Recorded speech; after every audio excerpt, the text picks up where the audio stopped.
What's going on, everybody? Welcome back to another exciting episode of the Viall Files Reality Recap Edition. I am your host, Nick, joined by my tan, sun-kissed, wonderful, gorgeous wife. I didn't listen to Nick when he was like, put on the sunscreen, wear sunscreen. She was like, sun's the sun, Eddie. You ever seen that movie? I was like, all you need is one good burn, and then you're set And for now summer. it turns into a tan. You're the sunscreen skincare queen too, no? I would not give myself that name, but if you would like to name me that, I will take it. Okay. Vitamin D is a very important vitamin, and how it can is. you get it if you're blocking it with sunscreen? I didn't believe that I needed sunscreen for a really long time growing up, which is crazy. Yeah, because you're on the Anyway. fair skin side. Yeah, and I lived in Florida, so I would just pop out. I didn't moisturize. I didn't put sunscreen on, and And then your now hair turned pink. Speaking of, happy that's birthday, what River. happens. Yeah. Happy birthday, birthday, Happy River. birthday, We River. have a 2-year-old. Happy new pink hair, Mary, first. Yeah, Most Happy new importantly, pink hair- Mary's hair hair is Mary. Most importantly, my hair Looks is great. pink. Thank you. Second That's most great, Mary. importantly, I know. it's River's birthday. It is Mhm. River's birthday today. Happy birthday to our baby, dear River. Bow, bow, bow, bow, bow. So we took a little trip. We went to Riviera Maya. Ooh, Mm. great destination. A little getaway to enjoy the three of us How did you and enjoy celebrate it? our daughter's birthday. And how did It you was enjoy it? amazing. It was It was- yeah. it I was honestly, for the amazing. first time in a while, unplugged a little bit. It's not easy for me. I was like, I know that's not true. I saw the group chats. Nick Viall. Yeah. It's Saturday. Yeah. I was only It's Sunday responding. morning. I was only responding. He's like, and I was 3 hours ahead. He said, So- Iris, can you please respect my privacy on this vacation? Also, who do we have on Monday? Yeah. That's not how it went down. It is. Like, I'm just kidding. I'm just teasing. You did send a really nice text about my fan cam that I made, though, so thank you.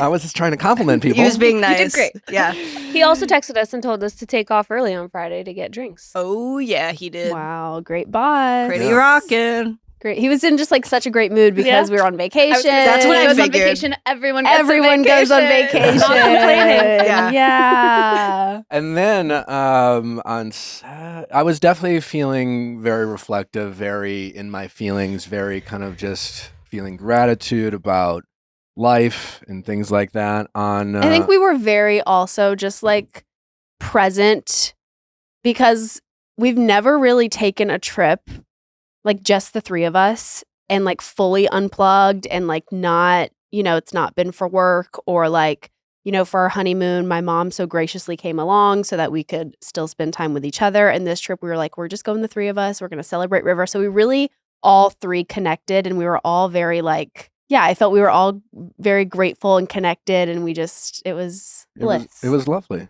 How Yeah. many nights? 3 nights, 3 4 nights? days, right? No, 4 nights.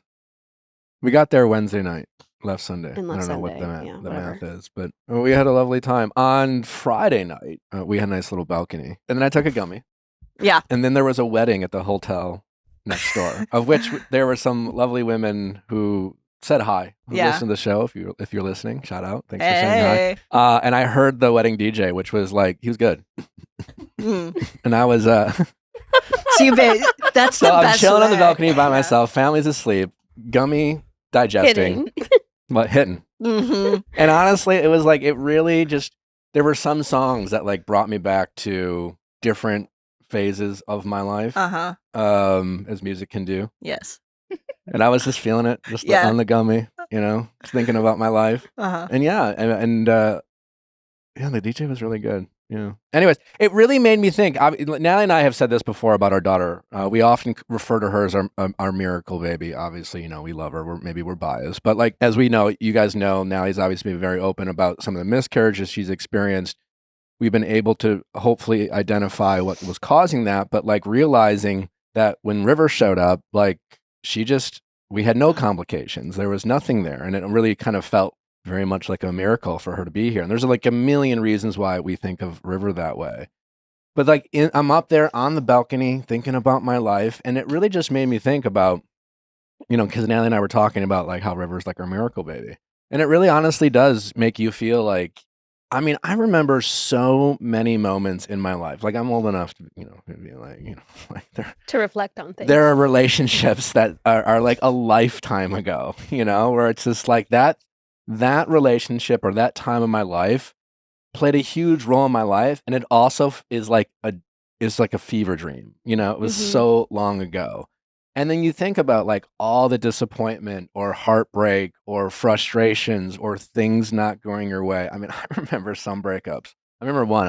I was living with Phyllis, and then I was down bad. I was like honestly having a meltdown, and I was on the phone with my mom saying some of the craziest shit because I was just like so upset about what was happening. And it just, you think about all those moments that like didn't go your way or heartbreak or things that left scars. Like you thought you wouldn't get out of. You know, you're like, Yeah. God, this one I'll never feel you know, better. it's just like a time in your life where you're just like this will never pass, you know, and the people, this too shall pass and things like that. But I'm on the balcony and I'm thinking about my life and I'm thinking about all these moments. And then obviously Kathan O'Hara passed, as we all know, which was very devastating and very sad. Yeah. And I'm watching all these tributes to Kathan, all of which are beautiful. And here's this person who truly seemed to live a very full and wonderful life.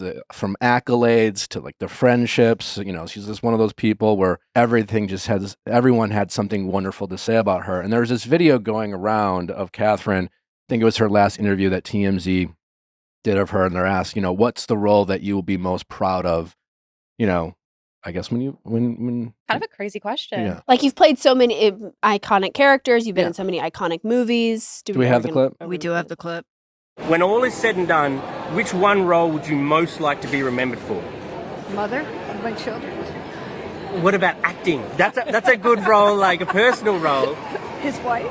Oh, that's good too. So anyways, I watched that and I'm just like obviously on vacation with my family. My daughter's birthday is about to come up and it really hit home for me, and it really made me think about like just all these moments in my life where like things didn't go the way I wanted. My expectations weren't met. I was heartbroken. And then you like for at least for me, and I think I speak for my wife as well, you know, but like when your kid shows up, like you're just like, holy shit, you think about all the little moments in your life. Every little moment. I always like think about like the butterfly effect, right? Like, I don't know if you guys ever been like, I wish I could do that, you know, that time in my life over, you know, or what if I went to school here instead of there, or, you know, and then like sometimes you think about that, you're like, well, I don't know, I might not have been friends with that person or that person. Sometimes you're like, well, you know, I would have met new friends or whatever.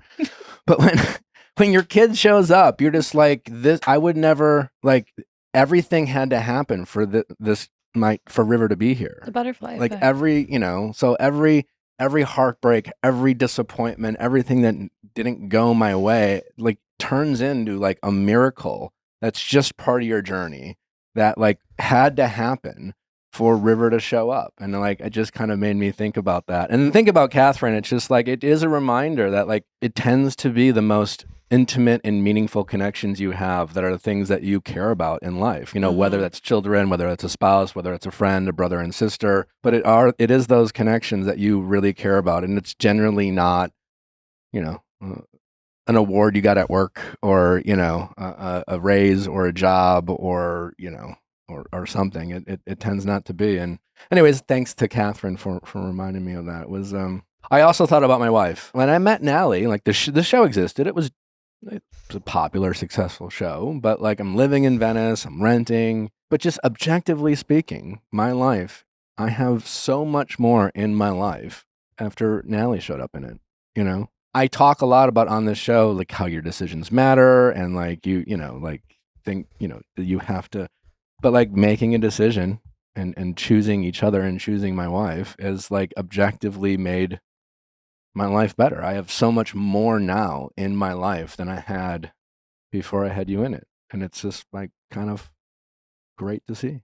That doesn't always happen for some people. They're That's like, true. So damn, I guess some things really people went like- off the rails Things really went after you downhill entered. once we met. But I'm very grateful to, you know, I don't think the show would be where it is if it weren't for you. And obviously, that's I not don't think true. we would have River. You definitely would not have River. You would That's probably for have sure. some other baby. Wouldn't be as cute. Wouldn't be as fun. He might still be out there playing the field. I You don't know. know. That's true. You know? You could still be single. He could still be rollerblading in Venice.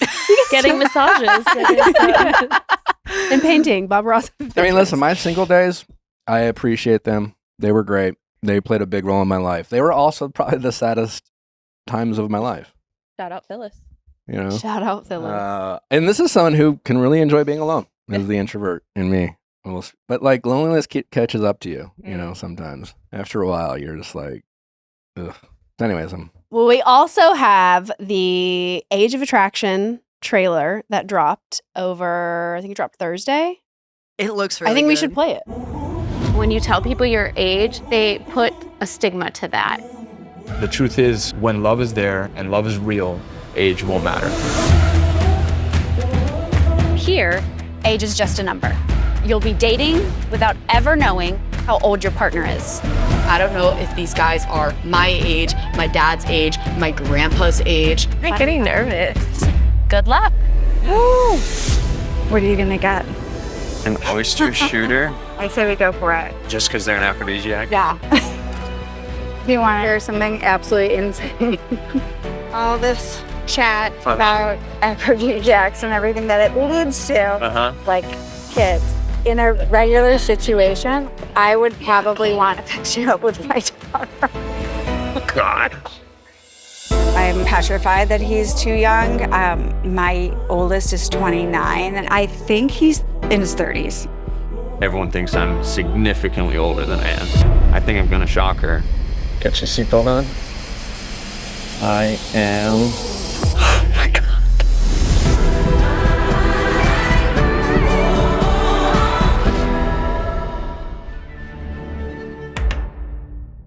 March 11th. Let's Only sad. on Netflix. go. I think you guys are gonna like it. I want to I know think how old so. he is, like so badly. I can tell you. You can tell me after. Yeah. Okay. I can tell you. I really want to know. You can't wait a few weeks? No. Okay. Can you wait an hour? I am not patient. Okay. I'll try. What are the people saying? I mean, people seem excited for it. I think like it's one of those shows where it's a concept that makes people want to watch, regardless if you're into dating shows or if you're just fascinated by the potential outcome. If that makes It sense. really brings out the haters and the fans. Yeah, Yeah. it does. It's like, oh my God, I hate this so much, but definitely will be watching. Yeah. Well, I was like, remember everyone's opinion when they heard the concept of Love is Blind? And we're just like, Yeah. oh, for fuck's sake, that's never Yeah. going to work. And then it's like, oh my God, season 25. Yeah. Let's fucking go. Well, we are at season 10. I mean, Yeah. yeah. It works. Is it crazy watching a trailer for what y'all filmed and like knowing that Crazy. it's coming And everything it's not that only coming together, but happens. it's coming out. No, it's Yeah. crazy. It's exciting. Yeah. It's really Natalie exciting. crushed it. I mean, I wouldn't have been able to do any of that without you. So Aw. Did you guys do like a lot of coaching with them? Like, did they ever come What do to you you mean? for advice? Like, you know how in The Bachelor, like Jesse Palmer is like giving advice to people, or at least there are scenes of it.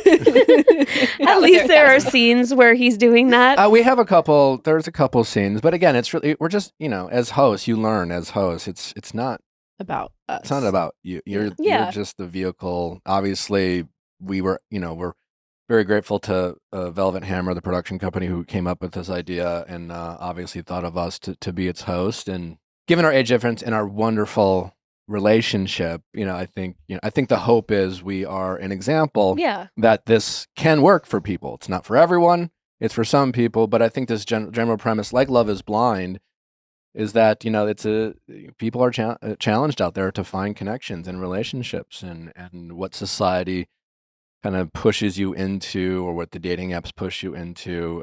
Sometimes you're not really focused on just the compatibility aspect, but really just more focused on initial chemistry or what you think you're supposed to go for. And it was really exciting to see how this environment that we brought 40 singles into really opened their eyes to different possibilities. And obviously that, experience is something I had with my wife, when we first met. We joke about that story, about how it took a while for me to wake up. But yeah, we're excited about it and happy to be a part of it. And we were very appreciative of Velvet Hammer and Netflix for including us. I I'm did excited see to watch it. comments of how did I not get cast for season 1 and how do I get cast for season 2. So Well, I'm fingers crossed that there is a. But you're gonna have to season watch 2. the first Yeah, season. you for are there gonna have be to a second watch. There to season. be a season 2 if you want to be casted on season 2. 40 must watch. singles. 40 singles, That's a lot, 20 yeah. women, 20 men. how many yeah. couples? How many people does it follow? You're gonna have to watch. Find There's a out. lot of So many connections. There are more questions. connections than relationships they end up following, because again, we didn't really we didn't force anything. It Right. was people were allowed to date who they wanted. So that included some people who were very similar in age, and there were other people who had larger age differences. The show, being the premise that it is, tend to follow those relationships that there were more age differences, but there were a ton of connections made, which was very encouraging and just kind of speaks to the authenticity of the environment they created.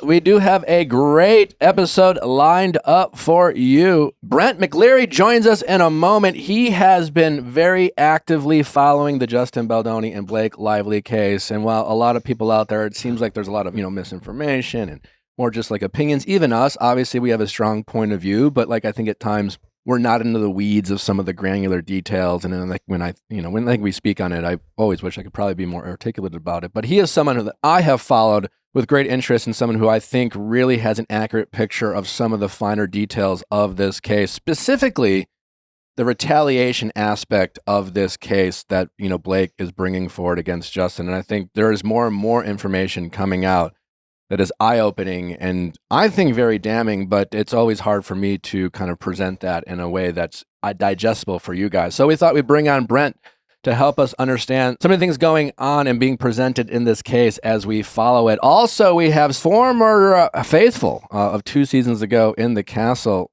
Sandra Diaz-Twine from Survivor. Winner of Survivor. A 2-time Survivor winner. Queen of Survivor. Queen of Survivor. Mm-hmm. Yeah. So she joins us in later this episode to help us break down the most recent episode of Traitors. Also, Yam Yam will be joining us as well to talk about his unceremonious exit. That was brutal. Well, but he went out with a bang, I gotta say. He did. Against his will. Yeah. Well, yeah, he did. So that is all going on. Plus, Karen Huger is out, and she had a nice conversation with Andy. I'm already obsessed with her. Oh, yeah. Well, the Grand Dame. Oh, There's clips of so much to like. Clips of the reunion trailer. The reunion. Oh my God. Karen talking to Wendy. When she comes in being like, I hope you all were on your best behavior or whatever she said, I was like, oh. You need to talk less. Listen to me, whatever that line was. Listen to me, crazy. Professor. Yeah. You need to speak. You need to shut the fuck up. No, it was wild. Incredible. Wild. Yeah. And, we got some Bev Hills. So lots to get into. Also, do not forget, speaking of Netflix show, Temptation Island. Well, it'll be coming this year. And finally, the Viall Files is doing a live show. The Netflix is a Joke Festival is happening May 6th in Los Angeles. And if you want to see finally the Viall Files live on the road, we will be in Los Angeles with the cast of this upcoming season's Temptation Island. So lots of fun. Bring your girls, bring your partners, bring yourself. Doesn't really matter. We will be having a great time. So join us on May 6th. Tickets are now available. Just go to the link in the episode description or our website for more information. You can get those tickets now. They are going to be going fast. So do not wait, or you may miss out. Also, Viall Files Plus is available. It's ad-free now. So if you don't want to listen and whatnot, you can sign up for Viall Files Plus for ad-free episodes plus update specials where you get all your favorite updates from our Ask Nick callers, as well as our deep dives into all your favorite reality TV shows like Traitors, Secret Lives of Mormon Wives, Salt Lake City Housewives, all that and so much more, and our Pop Extra Roundup. So lots of things to get yourself through the day with Viall Files Plus. So just go to our website and sign up. It's free to sign up. You'll be glad that you did. All right, up next, Brent helps us break down some of the new and very shocking evidence that is coming forward out of the Blake Lively and Justin Baldoni case, and that is next.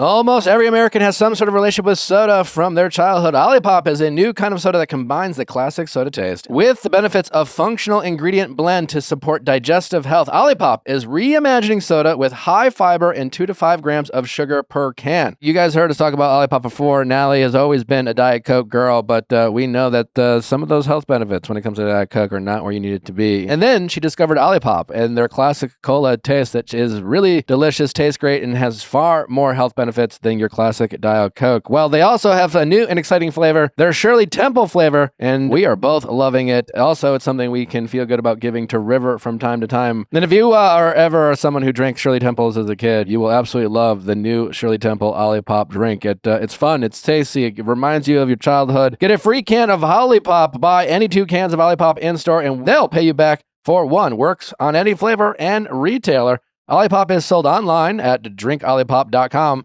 plus Amazon, and available in the soda aisles and with the chilled beverages at thousands of retailers nationwide, including Walmart and Target. You can find it at drinkolipop.com/VIALL. Olipop is much, much lower in sugar than your conventional soda, with 2 to 5 grams of sugar from natural sources and no added sugar like the sodas you will find on the shelves. It's officially the month of love, and we know you want to celebrate with the one you love most, your dog. Celebrate the one you love most by giving them the best, highest quality ingredients with Ollie. And yes, it's the kind of meal dogs actually get excited about. It's real, fresh food that they'll love and devour, which is the best way to show them you love them every day. Because if they're giving you everything, the least we can do is make them a really good dinner. Tailor meal plans to meet your dog's specific needs, perfectly portioned meals, and mess-free packaging. It comes with a scoop for easy serving and a storage pup-tainer for zero fridge stink. The perfectly portioned meals and mess-free packaging and tailored meal plans to meet your dog's specific needs. You can use data from the Ollie Pack to develop new recipes and products for your dog. Jeff and Steve love the beef with sweet potatoes. It's packed with protein, vitamins, and minerals. Plus, they've got shinier coats and better energy. Celebrate your number one Valentine, your greatest love, your dog. Head to ollie.com/VIALL. Tell them about your dog and use code VIALL to get 60% off your welcome kit when you subscribe today. Plus, they offer a happiness guarantee on your first box. So if you're not completely satisfied, you'll get your money back. That's spelled out OLLIE.com/VIALL and enter code VIALL to get 60% off your first box. Brent, welcome to the show.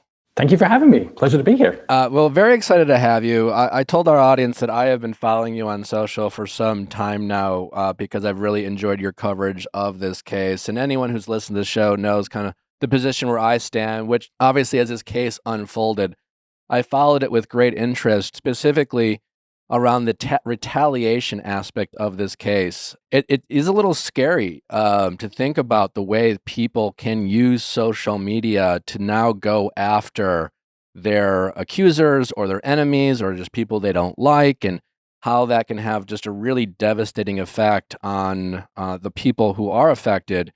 But I do think a lot of things are lost in this case with all the discourse going on online. And it seems like the intention of a lot of people who follow this case, especially the ones supporting Justin, they want to bring in confusion. They want to bring in a bunch of like, well, let's break down Taylor Swift's and Blake Lively's friendship and et cetera, where I feel like a lot of the very important details of this case seem to be getting lost in all of the kind of, I guess, distraction. So I would love for you to just kind of give us your breakdown of how you've seen this case so far, and then specifically help us understand and help my audience understand just the retaliation of this accusation leveled against Justin Baldoni, and who is TAG, and who have they represented in the past, and what are some of the tactics that they use, and why is it so damning for this case as it relates to Justin? Yeah. So I think you hit the nail on the head there, right, Nick? Is this case, when you pull back, it's not necessarily about Blake Lively or Justin Baldoni, but in the way that which the press is being weaponized to discredit victims or anybody who speaks up about misconduct or any of these sorts of allegations. And we've seen this time and time again when a woman speaks up and then she's just ripped apart in the press. So TAG, that Justin hired as his crisis PR, is founded by Melissa Nathan, who used to work at Hiltzik Strategies. And so when she left, she took a number of her clients. And so she has like a history of kind of representing these men who end up with having problematic allegations against them. And there seems to be this online backlash against them. And through this case, what we've seen is, you know, Blake Lively alleged that she came forward with these sexual harassment claims. They agreed to workplace accommodations, filmed the second half of the movie without any incident, but that Justin kind of got nervous that he saw that Ryan Reynolds had unfollowed him on social media and went to his publicist to say, hey, I want a plan. I need something to feel protected. So he hires Melissa Nathan and the crisis PR team, and they come up with a plan to protect his reputation and to go after Blake Lively. Now, they have said that they only plan to do this. Their defense has been, you know, yes, we came up with a plan. This was our plan. We were going to attack her on all of these things. We're going to attack her for, you know, having a history of being difficult to work with and being tone deaf. And then an online campaign kind of came up along all those same talking points. But it's just a coincidence that they match all those same talking points. And what we've seen is in the last all couple of around weeks, the same time evidence of that they were trying to execute their plan. Yes, like the day after they say, hey, let's execute the plan, suddenly the plan just unfolds just organically, and organic has been their big key word. And what we've seen is just a couple of weeks ago, a bunch of evidence got unsealed on the docket, and it shows that Melissa Nathan and her team were talking to each other about, hey, we should plant a story in one case with the Daily Mail saying, hey, we should do a talking point about how problematic it was, how she misrepresented like the movie, didn't advertise it well, she's tone deaf. And they list out all of these talking points.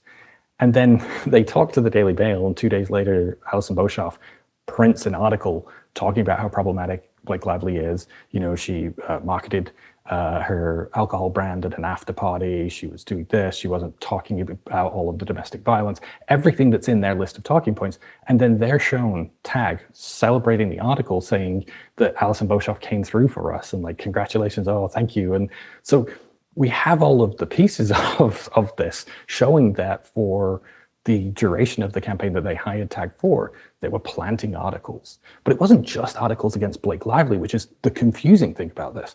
There was an article that came out in the Hollywood Reporter exposing that Justin had hired Johnny Depp's crisis PR, right? Which looks bad, right? And the idea was that they kind of pinned this on Blake Lively's PR, saying she had obviously planted this to harm Justin. Text messages on the docket show, however, that Melissa Nathan herself planted this article and then was joking with journalists afterwards about how this was going to bring in all of the problematic men, that they were going to hire her now and that like she could corner the market essentially on problematic men looking for PR. So it was almost like she planted that story, just it was her own PR. Yeah. There's text messages between her and the author, Pam McClintock, and Melissa Nathan's asking like, hey, when can I expect this article? But it's a pattern of behavior from Tag where a number of their clients have these smear sites that support them and defame their targets, a whole bunch of fake social media accounts, and then they seed these links across the internet. And they did this for the Alexander brothers. They've done this for Amanda Ghost, Stephanie Jones, which is how the whole Blake Lively thing started in the first place, was that Stephanie had seen this smear website against her and started to investigate. She hired a forensic firm. And that's what then uncovered all of the text messages showing that Justin was then hiring Tag to do the same against Blake Lively. So pulling back, we're now seeing like this campaign by Tag and Melissa Nathan, where she's been working with Justin's lawyer, Brian Friedman, and this other gentleman by the name of Jed Wallace, who's kind of like a digital fixer, to basically enact these smear campaigns to kind of change online opinion. And they've been doing this for, it looks like, about a decade. And all of this is now being uncovered just simply from this case. That's crazy. And then again, when you think about it, like Justin, before this case started, was a man who made his entire career and platform presenting himself as an ally and a self-identified male feminist and things like that. Did TED Talks about this, wrote books. And if you're having a hard time believing Justin would do something like this, again, it just speaks to like, why would this guy, there's this famous TED Talk where Justin's like, are you man enough to even believe the women if their allegations are even against you? And so then here's this guy who had some, again, like the initial allegations were just like, hey, you're making me feel weird and uncomfortable at work. And here's a list of 17 different things that just stop, right? It was just more like, I'm not taking this any further. Just like, can you stop being weird at work? And then we'll move forward. And his response to that was to hire this team of people who had a long list of, even if Justin at that point would thought of himself as this great guy, there was clearly a long list of people who, many of which had some very damning accusations against them. And unless you're delusional and think all of these men are just victims of resentful people, it would be a really bad look for a guy who thinks of himself as this ally to want to hire this group of people who have such a long reputation of going after women or going after victims, many of which are women. Yeah, and I think that's the thing for me is like, if you have this platform, you would think that you would surround yourself with people of a similar mind. And that somebody, even if Justin himself was kind of lost in that insecurity and that fear of, things are going to come out about me, that somebody would pull him aside and say, hey, you realize doing this is counter to everything you stand for. And in fact, his publicist, Stephanie Jones, had actually reached out to Wayfarer and to Justin to warn him about Melissa Nathan and said, hey, this is the sort of stuff she does. This is what she covers up. You don't want to hire her because not only is it bad luck, but like this could damage your brand and your reputation. Even if you just hire her and you genuinely believe, right, that you are being falsely accused and you want to push back, this is not the way to do it. But it seems, knowing the history of Melissa Nathan, they didn't really investigate much further. And I suspect it's because that's exactly why they wanted to hire her. How do you think this case unfolds? I mean, not specifically with just Blake and Justin, but to your point where it's just like the internet's only getting more and more out of control. And if there's one company like Tag who's doing this, no doubt there's going to be more people trying to replicate what they're doing. Is that what the internet has become? You know, these people who, like, where can we find protections or victims out there so they don't have to worry about people, you know, like what's stopping the average Joe from having a vendetta against a coworker and hiring someone and paying a little bit money to have them harassed online or bullied because they want to discredit them? Yeah, unfortunately, Nick, I think the answer is there isn't really, right? And that's kind of really the big takeaway from this case. A bunch of advocacy groups and organizations submitted amicus briefs to the court to kind of give more of that framing to talk about this. And that's exactly what they talked about, is that this is unfortunately something that can happen to any regular person who makes these sort of allegations or encounters this kind of misconduct, that the courts are often used to weaponize against them, and that you can file a countersuit against somebody baseless and just kind of drain them financially, emotionally, force them to go through discovery and have to hand over all of their text messages and invade their privacy. You know, even after you have gone through like these really disturbing and uncomfortable situations, then your abuser still then gets to weaponize the court and go after you. And right now, there just are not protections. There was a new law that was passed in California to kind of combat this and to give triple penalties against somebody who files these kinds of lawsuits. And that's one of the key decisions in this case that's going forward, is it'll be a test of that new law to see whether that gets enacted against Justin. And his now dismissed claims and his now dismissed lawsuit could end up being a real financial penalty to him. And Blake Lively would be awarded like treble damages for him trying to weaponize the courts against her and silence her. As someone who's followed this case with great closeness, how do you think this case will play out? And do you think there will be a time where the general public or the people online, at this point, people are just like committed to their point of view? Or do you think there's a chance that some people might, you know, hear more and more about how these people work and become aware of their ability to be misled or manipulated online? I've definitely seen from my own audience, the comments that I get, that there is a section of people who did initially believe Justin or have been kind of convinced by some of the disinformation, and that now, having seen the evidence that's come out, and like you talked about, this is not just Blake Lively now, a number of other women on that production have come out and said that Justin made them uncomfortable, crossed boundaries. I think like through the depositions, I think we have like 10 women in total now from not just It Ends With Us, but other productions as well. And I think that has helped to turn the tide. But I do think you're right that there is a certain section of the internet who now will never move on from this, regardless of what happens in the court case, that whenever there is a Blake Lively project or whenever she's mentioned, there's going to be a ton of comments repeating these same things, even if they end up getting dismissed out of court. And you know, there's a financial impact to that, right? There's a damage to your career and your reputation that you will never be able to undo. I feel like I've seen a lot of, you know, anytime an article or social media posts something about this case, I feel like the comments are always either hashtag justice for Justin, or, oh my God, I'm so tired of seeing these two people's faces. Like, do you think part of their tactic was like, let's just put so much out there that everyone is just like so tired of hearing about it that no one cares by the time we actually come around to the trial? No, absolutely. And if you look at the scenario planning document that Tag put together, you know, they talk about that, of like, they really want to push all of this information out there to just kind of make people bored of it, right? Yeah. Because if you can get that initial wave and put your story out first, and then by the time the corrections come around, everybody's like, oh, I'm so over it, then effectively your messaging and narrative has won out. So all of this has become a PR battle. And when you think about like underneath it all, what this is about, you know, making women uncomfortable on set, a man who really used his platform as like somebody who was safe for women and wanted to make this movie. And the whole reason Colleen gave him the rights to this movie was that she felt he was the right person and he was a safe person to do this.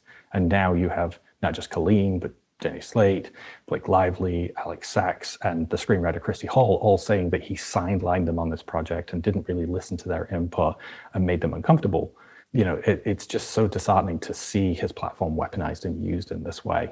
Yeah. And what's also so crazy about it, too, is while these things may start inorganically, I do believe, and I quite honestly know, that what's crazy is like once you get something started, then the organic part does happen, because the way people operate, you know, the internet is all about trends, right? Your dancing trend, your lip syncing trend, whatever's going viral, people want to jump on. They want to have their viral moment. So if they notice, you know, anti-Blake and pro-Justin content performing better, there is an incentive for those people to make that content and then double and triple down. It starts warping your perspective of reality, and you just start jumping on trends and giving your point of view. And then that part is organic. It started inorganically, but what's crazy is just how easy it is to manipulate other people, and those other people can feel included by being part of some quote unquote movement that never was authentic in the first place. But and that part is even crazier to think about. Yeah, and I mean, we see that a lot, like, as we have all of these discussions about, like, celebrities and reality TV, right? The conflict and the drama is really what gets people engaged. So the more you can lean into and sell that, you can start that wildfire, you know, with an initial spark. And then from there, let's kind of people's natural inclination to really dive into the controversy, explode that out. But the danger here is, you know, we're not just talking about, like, celebrity gossip. We're talking about somebody who was in an unsafe work environment, made these complaints. And what that does then is just make it so much harder for everybody else, not just celebrities and reality stars, but, you know, regular individuals who come forward with these sorts of allegations, because people have been trained through this process to dismiss and to just, you know, instantly throw out that, oh, she must be lying, or like she's doing it for attention. That's crazy. Well, Brent, I really appreciate you taking the time. Where can people find you, follow you, if they want to learn more about the stuff that you're following? Yeah, absolutely. So I go by the handle Ex-Patriatch over on TikTok, YouTube, and Instagram. Like you said, covering the case and doing a lot of the work showing what's actually on the docket rather than what's in the tabloids. Keep up the great work, and come back soon. We appreciate you taking the time. Thank you so much. Thanks, Brent. Brent. Thank you. Crazy. Yeah, it's crazy. Anyway, we appreciate Brent, but that is why we've, you know, had the position we've had for the longest time.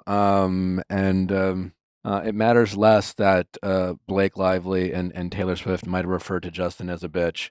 It maybe matters more about how Justin handled someone coming forward and saying, "Hey, you're making me feel a little uncomfortable," and instead of just like respecting those wishes, you know, spent thousands and thousands of dollars to destroy these people's credibility. I mean, it's really dark. I mean, think about it. You know, it's just like when you feel like the whole world's coming at you and making these just horrible comments about you in your DMs, just harassing you. Like most people aren't built for something like that and know how to handle that and don't have the resources and the support system to protect themselves. That's a scary world. You know, and for all the people who think that it was Blake and Ryan who are the powerful people and not Justin, Justin's like business partner is a literal billionaire.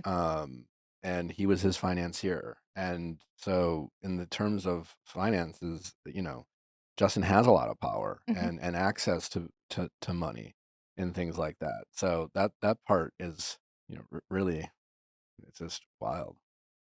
Anyway. All right, well, flipping it to a slightly lighter note, let's get into some headlines that happened over the weekend. We had the Grammys. Justin Bieber, hot. He's Hot. back. As I've been told. Chaperone, hot. It's giving us a taste of Coachella and Hot. Maybe I'll go. Maybe I'm not the chaperone. It didn't do it for me. She's not for you. Not for Not for you. me. Not for you. Did you see that clip of Sabrina Carpenter on the carpet with the paparazzi? And she was like, "You guys are really quiet this year. Chaperone really made a movement, huh?" Did you see that clip of her being? They were like, "What's your like?" It was at Sundance, because she was there for the moment with Charlie, and They were like, "What's your all-time favorite like moment with the paparazzi?" And she's like, "Probably when I told them to shut the fuck up."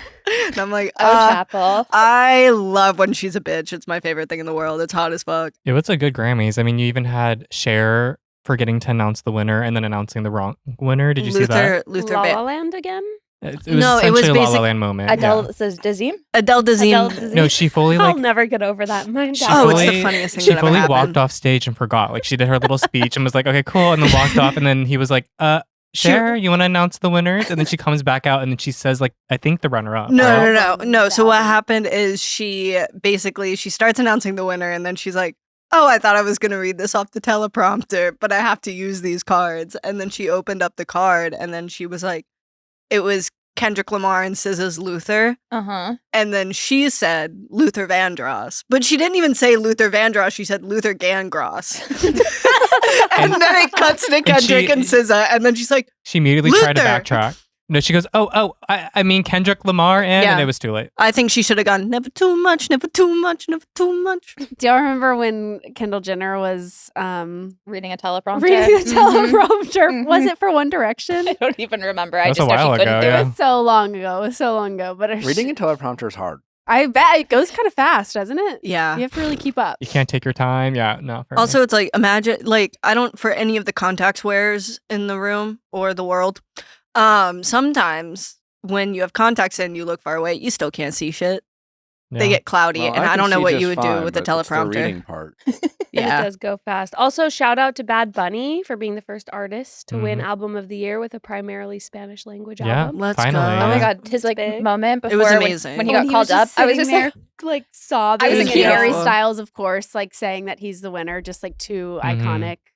but you know, like he was just But- like this was so surreal for him that he was just like that. So No, sweet. Mhm. Yeah, Yeah. I love watching during any award show, just like when you can feel how emotional they are about just like how surreal it is for them to be there and to be in that moment. And Mhm. it's just I like feel like because I'm chills. always under the impression that I'm like, they know it's them, right? Like they give them a heads up, like like they know that they're nominated for a Grammy, but then I'm like, but the winner, like, they gotta know it's them. And then it's like to see Bad Bunny find out in that Mhm. moment, it was like, oh wait, no, maybe they don't know. Yeah. I don't think they do. I don't Yeah, think it's they. a- I mean, think about like Beyonce last year, like when Adele went up and was like, Beyonce should have won this. Like, I feel like they really are funny out in real time. But Bad Bunny had an incredible speech. I loved it. I Lola love him. I Young. love the album. Lily Billie Young Eilish, also won great something. speech. Olivia Dean won Best New Artist. Olivia Dean. as Alex she Warren should. had tech issues. I don't know if you saw that. Well, his in-ears were messed up, Yeah. so it was like the wrong time. So he was singing off time, and then he just took his in-ear out and recovered. he but- said he could hear the echo. Mhm. Like that's what was going on in his in here. He was hearing like an echo like 3 times. yeah, those Oh. in-ears. I mean, that's tough. Yeah. Yeah. Well, Yeah. you know who crushed? Tyler, the Creator. Incredible performance from him. Incredible performance from Lady Gaga. Incredible performance from the diva herself, Addison Rae. And I just want to highlight Olivia Dean again because I feel like I don't know how long she's been Incredible. at this, but it feels like she's had 10 hits in this She's- last 6 months Yeah. and deserves every single like accolade that she's she's influenced amazing. a culture of kitten heels and like fashion from I don't what era is she like No, inspired she's by? like bossa nova. She's like Yeah. French. Like Mhm. she's just like there's something that's so classy and just timeless about her music. And Welcome so- back, Nora Jones. Thank you.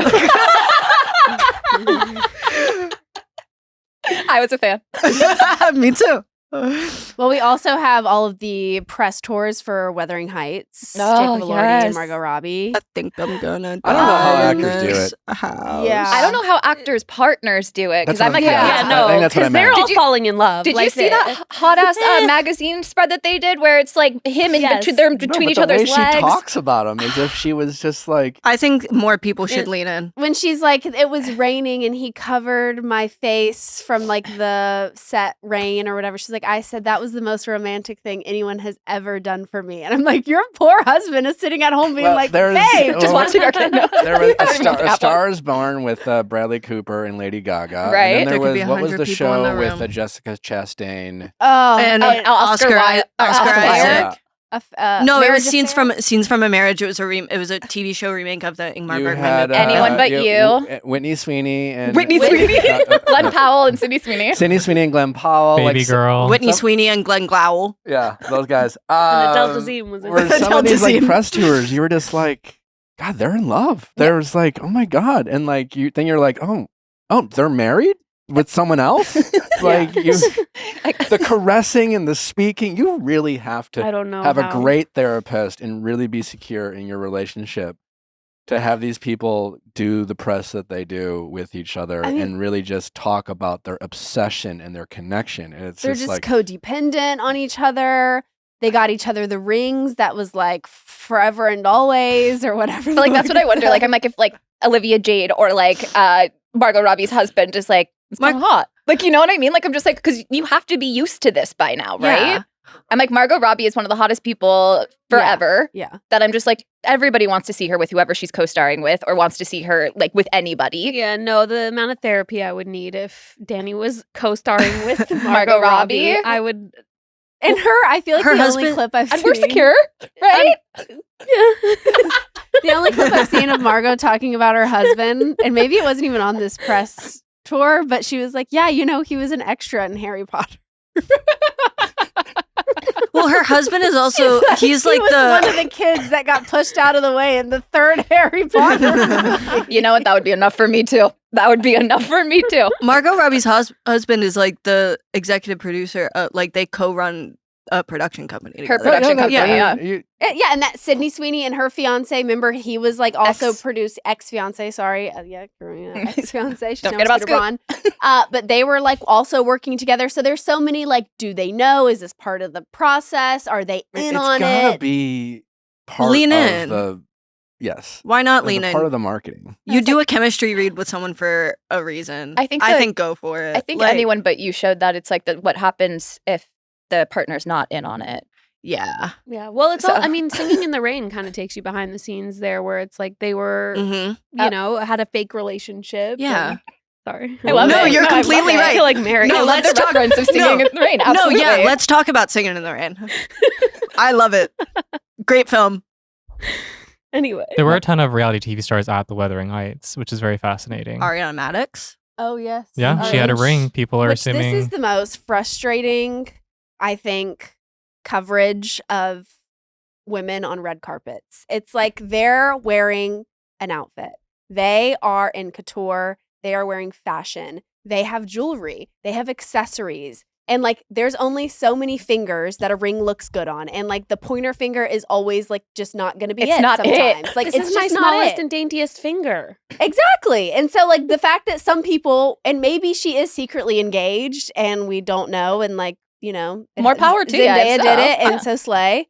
But like sometimes I think it's just women wearing jewelry and everyone's like, oh my God. We got dressed up for an event. There's only so many rings that things sizes that fit on what finger, and it's just kind of like just let it be. I think speculating on marriage and whether or not someone's having a baby is like the two most disrespectful things that you could do after a woman just spent who knows how many hours in hair and makeup and getting dressed for you to do all of that and be like, I think she might have a babe bump. I think she's engaged. Like, are you kidding me? Yeah. But there's no way she didn't have that conversation with the person styling her, right?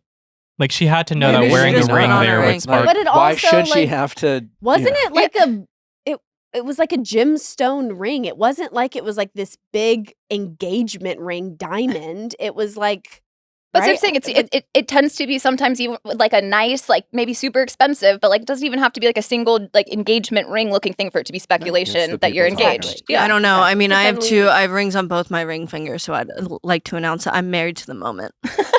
I love you. Anyways, Mormon Wives, there's some tea popping off. I think they're filming, right? But I think Latia, they're always filming. Yes. they're all true. Cameras are never Those down, women even never in their stop. house. There's a camera, whether it's a TikTok phone or an actual camera. Literally. They're always working. Leanne, Taylor's mom, is coming for Latia. and what? And she what- commented- for Bachelor Tia from Nation. Bachelor fame, Grant Grant Ellis's season. runner-up. Mm-hmm. Her mom said she's not a mom or a wife. Which did she lie? Which that was in response to someone saying that she was going to be on this next season. Yes. As like a cast member. Well, and she's also filming. Yeah, I don't know if we know she's a cast member. We've seen her filming scenes. Yeah, could be a huge difference between like someone who is, not to use the, friend of, Mhm. quite literally. And it would make sense that Latia would show up, part of the Hulu family, Bachelor Nation. They love a crossover. They love that. So, I think she is good friends with Layla and Miranda, like a few of the Mhm. girls. but I think there's Taylor. a They huge had someone difference between that else. and like being literally a part of the cast. Right now, I don't think she's in the running to like be, in the intro packages or getting her hair wet. But that is interesting that Taylor's mom is like entering the chat. You know, it's like, Is she one of them? Leanne Like loves one of to the enter the cast? chat. But it's like, what, Leanne? Like, how do you feel about Latia? You know, it's like, She let what's us going know. on there? Yeah. Well, we I'll don't never know forget about? when Dakota had his thing with Leanne's friend. It was like Leanne took it really hard, and Taylor was It was kind her of like, friend. "What?" It was Yeah, Leanne's it was friend. Leanne's friend. No, I know. But I was like, I would take that hard too. No, but I'm saying like it was whatever. It was like Taylor was like took it hard for a second, and then she was fine. But Leanne was like devastated. Because it was her friend. All right, She lost her fine. friend. Well, I guess Taylor was her boyfriend, baby daddy. at Maybe the time. yes. Miranda did defend Latia, and she had a comment where she said, as someone who knows Latia very well, there is so much more to her than y'all know. Legit one of the best people I know. And whether she makes appearances or not, the show is going to evolve because our lives evolve. I'll welcome, in parentheses, most of whoever joins the ride so long as they are a real part of our real lives. Yeah, so she'll be part of it. She'll show up just like some other people show up. I mean, She also said, we don't only have relationships with people who are wives and moms. He's up. Also, I mean, I think as the main characters of, you know, they're all getting these opportunities. You got Taylor, she's the Bachelorette. Whitney's on Broadway. Layla, Jesse, all of them, Michaela, Macy, they're all like getting opportunities. They're becoming stars. It's going to be harder and harder to keep these women together as like this friend group. And if the show evolves, they may have to evolve into showing these women's lives and the friends that they have, and then how they occasionally intersect. Because it is crazy how like season 1, it was just like all of these moms on TikTok living in Utah, getting together to film TikToks, and that was them hanging out. And now all of these women are, you know, like Jessie was just at the Grammys last night. You know, like all of these women are out and doing things and busy. And so it's like, yeah, they can't really make it seem like they're all just hanging out doing TikToks anymore. Like they're booked and they're busy. I mean, as far as I know, because big fan, love Miranda, but I think that Miranda's friends was originally friends with Latia, and she's also friends with the other girl, Shania, the one that and Kate, Chase's ex. But I'm like, I feel like that's also to like help enrich Miranda's story, because I think even to your point, she wasn't really in the last season. But I'm also like, I don't know, maybe we shouldn't let you bring in friends, because I feel like there's like a lot of like drama that's just not going to be able to be like fully shown. I think I appreciate it. I think we need to like lean off of like the relationship Of just divorce these drama of women? it all. Like I Yeah, feel like you yeah. can bring in people that are able to be messy without tearing apart a family. You know what I mean? Like I Well, think it's a good balance. According to Taylor Frankie Paul, she commented about Shania, the one that was supposedly hooked up with Dakota and The was snake trying in to the make out with her grass during comment, yeah. Coachella. Shania gave it her best shot and still horribly failed with the clown emoji. So, So maybe she's in one scene. you know what I mean? Like, that's where I'm like, okay, so am I going to see anything about this story that I was following so avidly You know, closely? it is Taking crazy to think screenshots? about that these women now have to face the possibility of friends, or more often acquaintances, doing things like sleeping with their ex-husbands or, you know, mothers, whatever Best the fuck, friend, what? Yeah. simply to get a shot at being on TV. That. And no doubt that happens. 100%. That's why I said, where I was like, I kind of feel like it's the thing I liked about Secret Lives of Mormon Wives, what I do like is that this is a real group of friends, and it's like they show up for each other, where I don't want to see a bunch of random people that want to get on television that are willing to cut these women just to have a storyline, which may end up on the cutting room floor anyways, because we're about 2 years behind when it comes to the seasons coming out. Yeah, that is true. You know what I mean? Like Shania, nobody's talking about her, but she was everywhere on my For You page for a minute there. So, you know, I'm interested. Well, to wrap it up, Next Gen LA is filming. Has anyone been confirmed on Heather cast? Dubrow, child, I believe. They've been confirmed, or is this all just Sophia Mansky, Nick Dubrow, and Mason Grammer have been seen filming with cameras. And I believe someone also from Love Island, I didn't recognize the name, Love but is Island. also in one of the shots filming something. I'm okay, hot take, but I am getting kind of tired of this, where it's just like I feel like I'm introduced to somebody that I don't care about on like a TV show, and a reality TV show, and then they're showing up on another show, and it's just like, I don't know, the inauthenticity of it just drives me nuts. What do you mean? Like for example, seeing like Chris from Perfect Match being on Vanderpump Rules, or like there was somebody else I just watched. You're saying network hopping is what Yeah, you're like I saying. just like watched another show recently, or even like Marciano now on Secret Lives of Mormon Wives from Vanderpump. Like I'm just like, this like I saw you 2 years ago on a reality TV. Oh, Why are you here Yemen. again? I'm watching Love Island All Stars right now, and Yemen is from last season of Temptation Island. Is one of the Love Island USA guys that like they. Yeah, but I mean, you know, one, there's only so many people who are willing to do some of the things that are required on reality TV, and then for all your misses, you do have some wins. Rob. True. On Traitors was I believe Yeah, but like Traitors is a show that's like already based off of bringing other Mixing people from like people. different networks. So it's like I'm prepared for that. For example, like it's just like. But like I don't believe that like Chris has been a struggling waiter when he was also going on Perfect Match. Yeah, that's true. Chris But when one's it's the other jarring. way I mean, whatever, I'm around, just- like him I- going on listen, perfect. like you just sometimes, you get your Chris's and people aren't excited about it. They're not. It's just a hot take. I don't think it's a Sometimes general you have opinion. your Robs where it was like he was in the what was he was He was Love Island, but he was Casa Amor, and then he yeah, was he on was the Casa Amor, then he came back. But that's the same show, same network. But a lot of people don't even like that. And even Traitors, still same network. So I'm like, it's not that crazy to So me. But you don't want I them don't- going different networks. I don't like the idea of you trying wanna to tell me keep that this within this man. energy.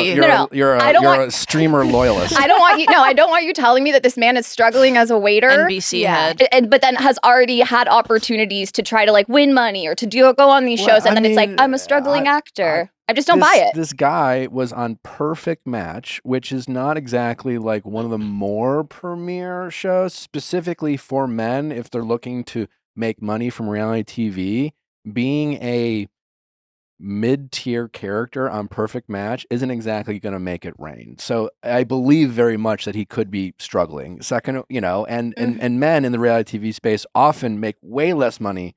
Well, he's got another thriving business as well on OnlyFans. I'm just saying. I'm just saying. That's why I'm like, it doesn't work It's not for hard me. to believe that he's struggling. But it's not hard for me to believe that he can't find other ways to make money knowing that he is. So I'm just like, you're not. It's just this whole like I don't. Your belief in watching Vanderpump is to believe that the only way they can be on Vanderpump is because they need the money? Because I feel like they're actually employed. They're not employed there for in hopes of being on a TV Yeah, show. I will once say- the OG cast like got too famous, they were like, okay, we got to switch gears because no one's. And Gonna now we're think that following y'all our need lives to at work. home and like our events and our book launches and all of our other things that we're To doing. that point, Angelica also did Watch What Happens Live, and she was like, none of us are famous. Like, we didn't come here for the fame. But it's also like some of you guys kind of did come here for the fame. And Angelica, how many followers does she have? And out then of I found everybody on out the she has cast? like 100 and something thousand followers. So, Yeah. but point across. Yeah, so, super authentic. Well, All right, Justin, you want to rapid fire some Ultimate Girls Trip headlines, yes, please? 'Cause There's a lot still Amazing. going on. Alexia Napola and Marisol were spotted filming in Miami. Woo. Also, Melissa and Joe Gorga. Alex McCord flew from Australia to New York to film the Roni portion. Let's go. Jennifer Aiden and Vicky Gumbelson both dress up as Taylor Swift at the final party at Bluestone Manor, which is Dorinda. Gorge. Halloween. Gertie Abrera and Julia were not seen at Miami as part of the cast, so people think that they're not part of the next season cast. Uh-oh. Oh, they're replacing them with the Haitian mortician. Exactly. And then finally, this is an ultimate road trip, but original Roni cast has allegedly signed a contract with E to shoot their own show. I don't understand this headline because the headline was like rival network. Cast effects from Bravo, yeah, that's what. But like E is owned by NBC, and it's all under the NBC Peacock family. It will still Exactly. be streaming on Peacock assuming they put it on the streamer. I You would think so, imagine yeah. Andy will still be doing reunions. Well, I think this is Bethany Frankel. That's a good question. Also brought this back up, but they were Roni Legacy, which was last season of Ultimate Girls Trip, was supposed to be its own show, or that was the concept, and then allegedly because of money, they made it a one season. There's clearly some separation with Bravo, and I don't know how that all works. But it's definitely like it's not like they went to Fox or Netflix. No, yeah. Yeah. You know, Mm-hmm. that would have been fascinating if they would like signed with Netflix. You know, with the Palm Beach. members only club Yeah. show. Oh, you know, yeah. very Housewives coded. Yeah. Most of them are When in I first saw that, I Florida. was like, oh, I wonder if Netflix signed them. Because that would spark waves. Mm. But Yeah. Alas, it's just E. still on Peacock. Exclamation point. E exclamation point. Well. All right. Well, let's get into some Traitors. Up next, we have Sandra from season 2, also from Survivor lore, 2-time winner of Survivor. Two-time winner. And a very successful faithful in the castle during her time. She is with us to help break down all the shenanigans of this most recent episode of Traitors, which was another good one. We also have Yam Yam coming up after Sandra to talk about his unceremonious exit. That is all coming up next. This episode is sponsored by BetterHelp. Listen, sometimes it can feel like everyone else has got it together. Maybe you're looking for a relationship and all your friends in a relationship, or you don't love your job and it feels like everyone around you has their dream job. But listen, things aren't always as they seem. Comparison's a thief of joy. And sometimes you just have to get it off your chest. And BetterHelp is helping people jump into therapy like never before. So many hurdles when it comes to therapy. It can be inconvenient, expensive, a little intimidating. Well, BetterHelp helps alleviate all those major obstacles. It's incredibly convenient. All you need is a device, a computer, a laptop, a tablet, and you can connect with a mental health professional anytime, anywhere, as long as you have a internet connection. They're working with over 30,000 therapists, ensuring that you can connect with a therapist that is right for you. So much about therapy is feeling comfortable, being able to open up, feeling like you're actually accomplishing something. And if you're not initially getting that feeling right away, BetterHelp will allow you to switch therapists for free until you find someone who does. So, BetterHelp therapists are working according to a strict code of conduct and are fully licensed in the U.S. To get started, all you gotta do is go to BetterHelp.com, answer a few quick questions about the type of therapy you're looking for, and you can be talking to a mental health professional in no time. So, if you've ever thought of therapy, if you've been just a little stressed and you just want to get it off your chest, give BetterHelp a try. What do you have to lose? So whether it's life's getting you down or your dating struggles are just making you feeling sad, let BetterHelp make it easy to get you matched online with a qualified therapist. Sign up and get 10% off at BetterHelp.com/VIALL. That's BetterHelp, HELP.com/VIALL. A well-built wardrobe is about pieces that work together and hold up over time. That's what Quince does best. Premium materials, thoughtful design, and everyday staples that feel easy to wear and easy to rely on, even as the weather shifts. Quince has the everyday essentials that I love with quality that lasts, organic cotton sweaters, polos for every occasion, lighter jackets that keep you warm in changing seasons. The list goes on and on. Quince works directly with top factories and cuts out the middlemen, so you're not paying for the brand markup, just quality clothing. Everything that Quince is doing is so good outside of their clothing. They have amazing bedding, they have amazing linens, they have amazing cookware, travel and home accessories, and even their baby clothes are the softest and sweetest things that I have ever seen. And even if you're looking for new luggage, their expandable carry-on suitcase is something I got my mom, and she is obsessed with it. So refresh your wardrobe with Quince. Go to quince.com/VIALL for free shipping on your order and 365-day returns. Now available in Canada too. That's QUINCE.com/VIALL. Free shipping and 365-day returns. Quince.com/VIALL. Sandra, welcome to the show. Thank you for having me. Super excited to have you. Someone obviously with your pedigree, two-time Survivor winner. Did I get that right? You got that Okay. right. You got that right. Want to make sure we got the accolades correct. Also, you were in season 2 of Traitors and had a very successful run on that as And you're well. currently on the Fox show Extracted, right? Correct. Episode 2 will be on tonight at 8 p.m. on Fox. Period. Check that out. So if you're listening to this now, it's on Hulu now. Hulu. Well, last episode of Traitors was another good one and filled with a lot of a little bit of controversy. We now have some of the traitors arguing online. Recently released from the castle was Yam Yam and Lisa Renner. Curious, Sandra, how do you overall? What are you appreciating about this season and then the overall gameplay? And I'd love to get your read on I guess really RHOBH's approach to turning on the other two traitors. I think RHOBH's doing a great job. I wish somehow when he started thinking he was going to get rid of Lisa that he would have talked to Candace about it.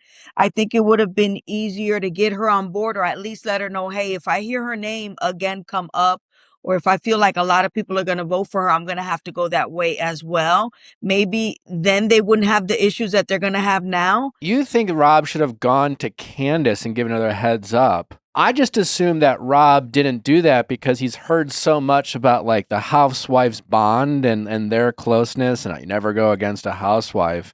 I'm just not shocked to assume that he just thought that wasn't even a possibility. But you still would have tried to figure out a way to do that. Absolutely, because if you think back to after that monumental challenge, they went to go grab food and Candace told Lisa, Johnny's coming for you hard. So she's being talked about again. It started with Monet, then it was Ron, then it was several people have been talking about her. So it's not like her name isn't out there. Colton said her name.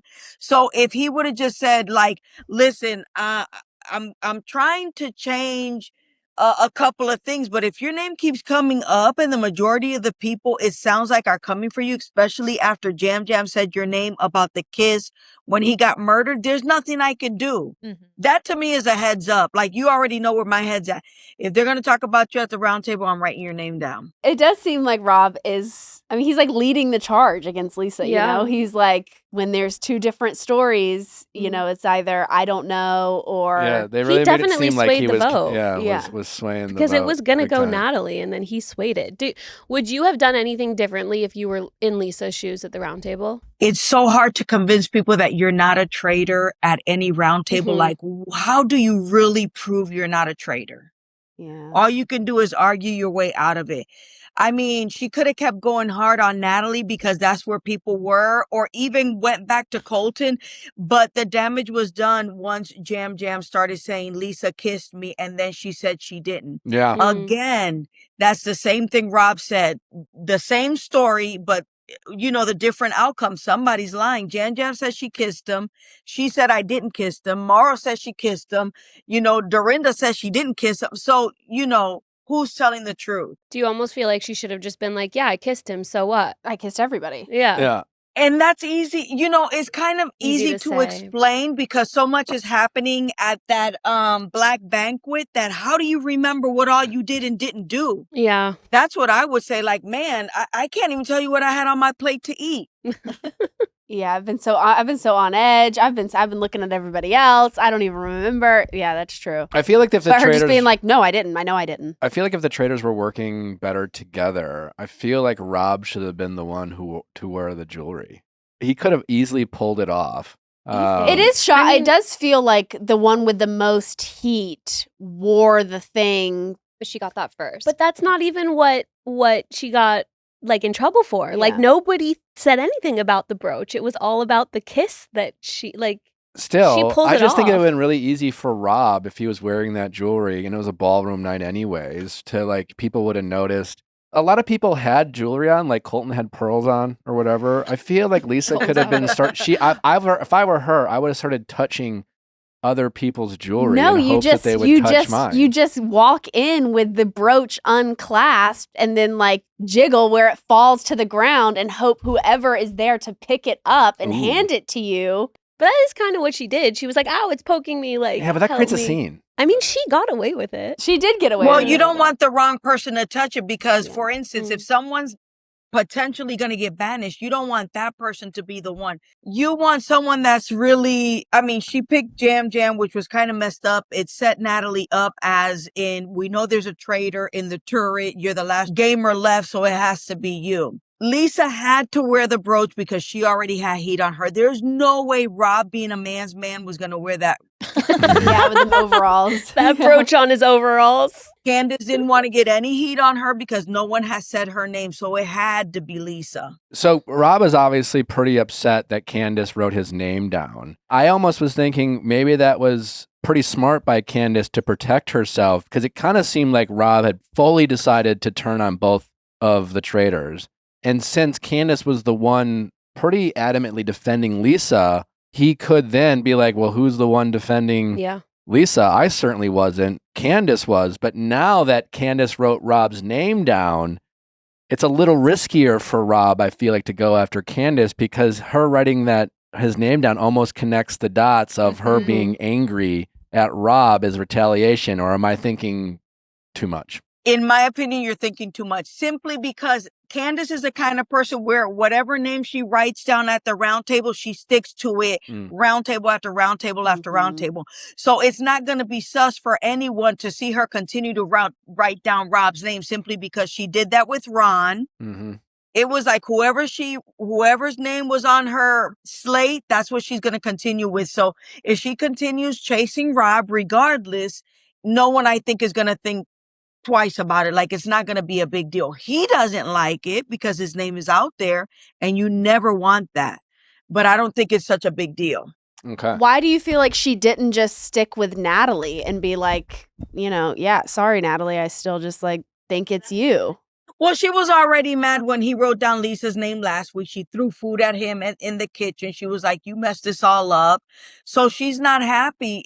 They did have a good thing, but how do you trust someone that throws your name out there? We saw this last season with Carolyn and Danielle. Yeah. Once the damage is done, how do you forgive that? They're going to constantly continue until one of us is gone, and it's going to be you or it's going to be me. Yeah, it's just kind of it's that initial sign of like, listen, I'll be loyal until it doesn't serve me, right? And then once your name's thrown out there, it's just a reminder that like no one's on anyone's side but their own. Yeah.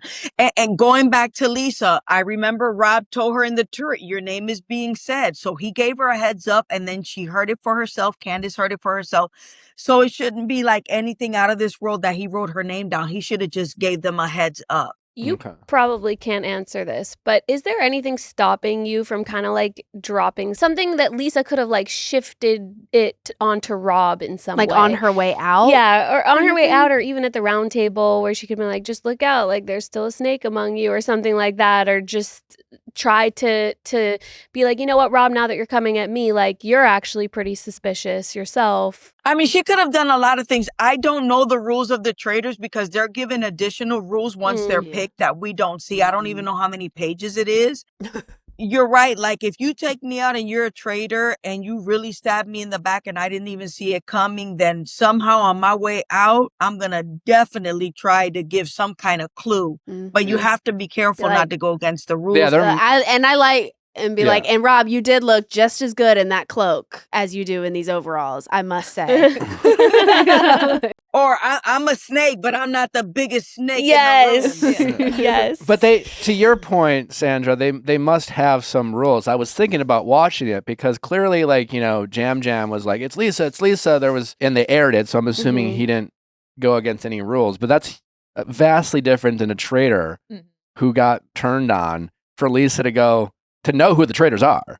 And you literally would ruin the entire game and the show. So I imagine there's a lot of rules that they have to follow. I remember the minute Phaedra gave her back to Kate gave her back to Phaedra at the round table and they started going against each other and she was like, you're gonna learn today. I was like, like you get these hints like, how is it that you're expecting and for certain she's going to say I'm a traitor, Only a traitor would know that. But I think Rob's name is already out there. Candace too, because they're saying, what if it's a turret full of housewives? Like they're both gunning for each other. We got to see who's victorious. I think Rob's going to come out on top. There's way too many people trusting him, with the exception of Johnny. Yeah. What did you think of the whole dagger thing? Did you also think it was Natalie who lied, or? Oh, yeah, because when I look back on it, I watched it 2 times. You can tell when the guys are looking at Rob that they're shaking their head. They're not talking, but they're shaking their head and they're moving their eyes, kind of confirming, I don't have it, I don't have it, I don't have it. And then he looks to Natalie and there's Natalie standing there like hoping she doesn't give it away, yet she's not saying, like, shaking her head, So in essence, I feel like they gave it to him. Colton gave him a reminder, I don't have it. Mark did the same thing, Steven too. Yeah, it's really become a good old boys club. Yeah, I saw an interesting video. I think it was one that actually Rob commented on and him and Candace kind of went back and forth on. But it was this girl kind of breaking down, like we saw on Love Island with Rob, that he very much chose to be like a guy's guy. And he was, had several chances to stick up for the women or do, be on the women's side, but he just like always was there for his bros. And obviously now we're seeing he's got this friendship with Colton. And they're kind of like, he's doing it again. Like he could be, in this group with these 2 women, but he's a guy's guy and he's got to have his bros back. And he commented saying, this is actually ridiculous.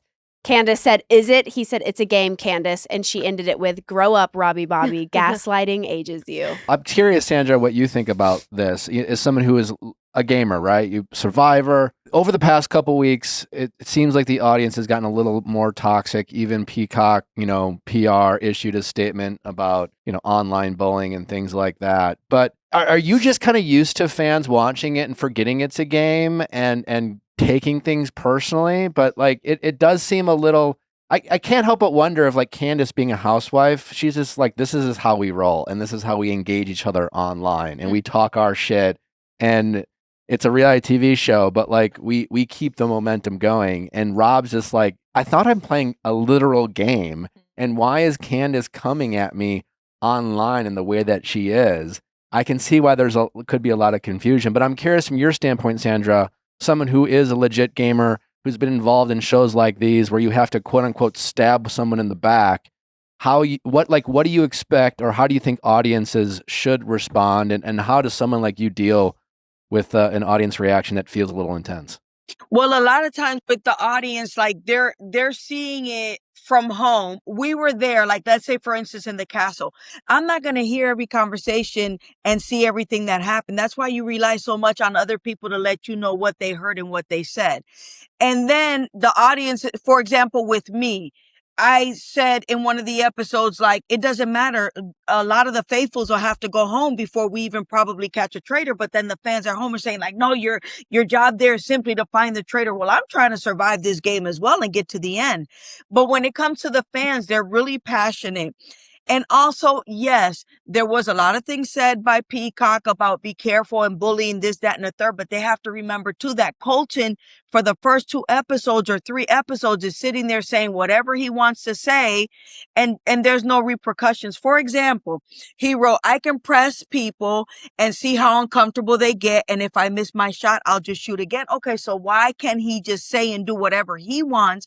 But the minute someone says something to him, now it's a whole big Twitter fight. It's a good point. It's a great point. Was it after the round table? I forget. It's like he's like, I got a new name in my mouth. It's Steven. And there's no why behind it. It's just vibes with Colton. It's just, it's and it was, but Steven did something. It was the way Steven at the black banquet told Johnny to pick a card, and then Christian's name, like forcing her, like they're looking for any kind of suspicious activity. Yeah, it was also the turkey and the fact that Lisa put all of her gold rocks into his basket. Well, and the problem is, like, Colton kind of got Lisa right, so now he's operating with his newfound confidence. Yeah. That's what he and forgetting all the other misses. Yeah, absolutely. I mean, it would have been great if someone other than Lisa did it, but she did it and she got caught. But for us, it would have been crazy if someone else had actually did it, but they still blamed Lisa and then she got busted, So yeah, you win some, you lose some. But that's the reason they're watching Steven, because although he's oblivious to a lot of things, for instance, when Ron was at the library and Steven says, well, what are you thinking? And Ron says in front of Dorinda, well, I got 2 names. And he says, who? And he's like, you're talking to one. So Steven, those things open your eyes. Mm-hmm. Am I talking to a traitor? You don't know. There's so much chaos in that house, in that castle. You don't know what's up and what's down. Or like Natalie saying, which this is the second time this has happened. Like, yeah, we killed them. We murdered them. We banished them, like. It happens every season. Peppermint did it on ours. Yeah, yeah. I wasn't even there to hear it, but when everyone jumped on the bandwagon, it was like herd mentality. I don't know if it was done last season. I can't remember, but we know Portia did it episode 1. Shocked that Portia had such an early You exit. don't remember the things you're saying when you're in the hot seat and you're having to explain. For instance, with Natalie, she went back, she went to sleep, she tossed and turned all night because she knew she went hard for the antidote and didn't even need it. So now you're like, oh snap, now I gotta go back to breakfast and I gotta fix things. And then you still hear people 2 or 3 plates down talking about you. Yeah. She heard rough. Mark talking about her. Mark did. and was it Johnny? I think so. Yeah. I wrote it. I wrote it somewhere. They were talking about her, and she's listening, and you can tell in Natalie's face, and her eyes are tearing up. Like, girl, you got to fix this quick. I think Rob's going to go the distance. I don't know. He seems like he has such a strong coalition of these guys, and most of the people in his coalition, other than Natalie and Colton, are pretty outspoken. But like Mark and Steven, pretty quiet. They seem Rob's very popular. He's got Mora. And it's just like he's doing such a good job of like, it's weird. He's giving like the Peter Weber on Peter was on your season, Sandra? Yep. Peter had that very aggressive, faithful strategy where he was just like, I am hunting for traitors.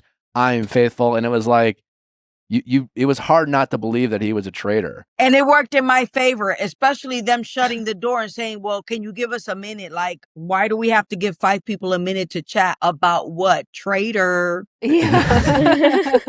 Traitor behavior. If they turn against Rob, I'm curious. He'll have to really screw up. And he's playing a smart game. Oh no, he's real quiet. He watches his words. I don't think they're gonna get him. I think he's gonna go to the end. And I haven't seen spoilers or anything like that. There's a handful of faithfuls he can go to the end with, and they will think that he's been playing a faithful game the whole way through. Do you think it's the face or like the overalls? Because I'm like at the same time, Dorinda called out Mora this last round table because she doesn't speak up until somebody's like accused, and then she's like, and then you back them up. But it's like Rob does the exact same thing. Rob doesn't accuse anybody from the front, and then ends up doing the last soliloquy, and no one's like. I think it's I mean, listen, he's a great looking guy. He's very quiet, and he has no problem being quiet, and he seems to be comfortable in that state. And we're learning more and more that he's an intelligent, thoughtful guy. He's intelligent enough to know that people often don't see him as that, and he's leaning into that and playing to his advantage. It also seems like he takes time for like each person and like gives them like one-on-one attention so that they feel like, oh, they have a friendship and they're connected with them. Like, I don't remember who was telling us, but that he sat down and played chess with a lot of people a lot of the time, him like getting to know Ron, him and Colton. You know, I feel like he's just really... If you're someone who, when you walk into a room, doesn't work the room and you're kind of quiet, and especially Rob, good-looking guy, people notice Rob when he walks into a room. And so they're going to notice a guy like Rob not talking to them. But when that individual on a one-on-one basis, as Natalie says, makes them feel seen, listens to them, they're like, oh, but he likes me. Yeah. And I feel like with Rob, that hits home a little bit more. And I think he's very good at playing that game. And the dagger move was good too. Yeah. Yeah, he's got that double dagger and he's got 3 weeks to use it. And so when he's in a pickle, I don't see how he doesn't go the distance. Oh no, he's got it. He's got it in the pocket. He does. Yeah, I actually agree with you though, Nick. I think that Candace made a brilliant move by putting Rob's name down. And I think that he actually it forces him to stick by her, because if then she goes home, they're going to think back to that rogue vote and be like, Rob, maybe she was giving us a sign. I'm curious, because I'm thinking if I'm Rob right now, Sandra, I'm immediately going after Candace. It's just like, I'm going to double down and be like, why was Candace defending Lisa? I was blah, blah, blah, blah, blah. Let's say that happens and they vote Candace out and she's like, I'm a traitor. To Leia's point, Sandra, could that potentially put a target on Rob's back in a way he doesn't have a target now?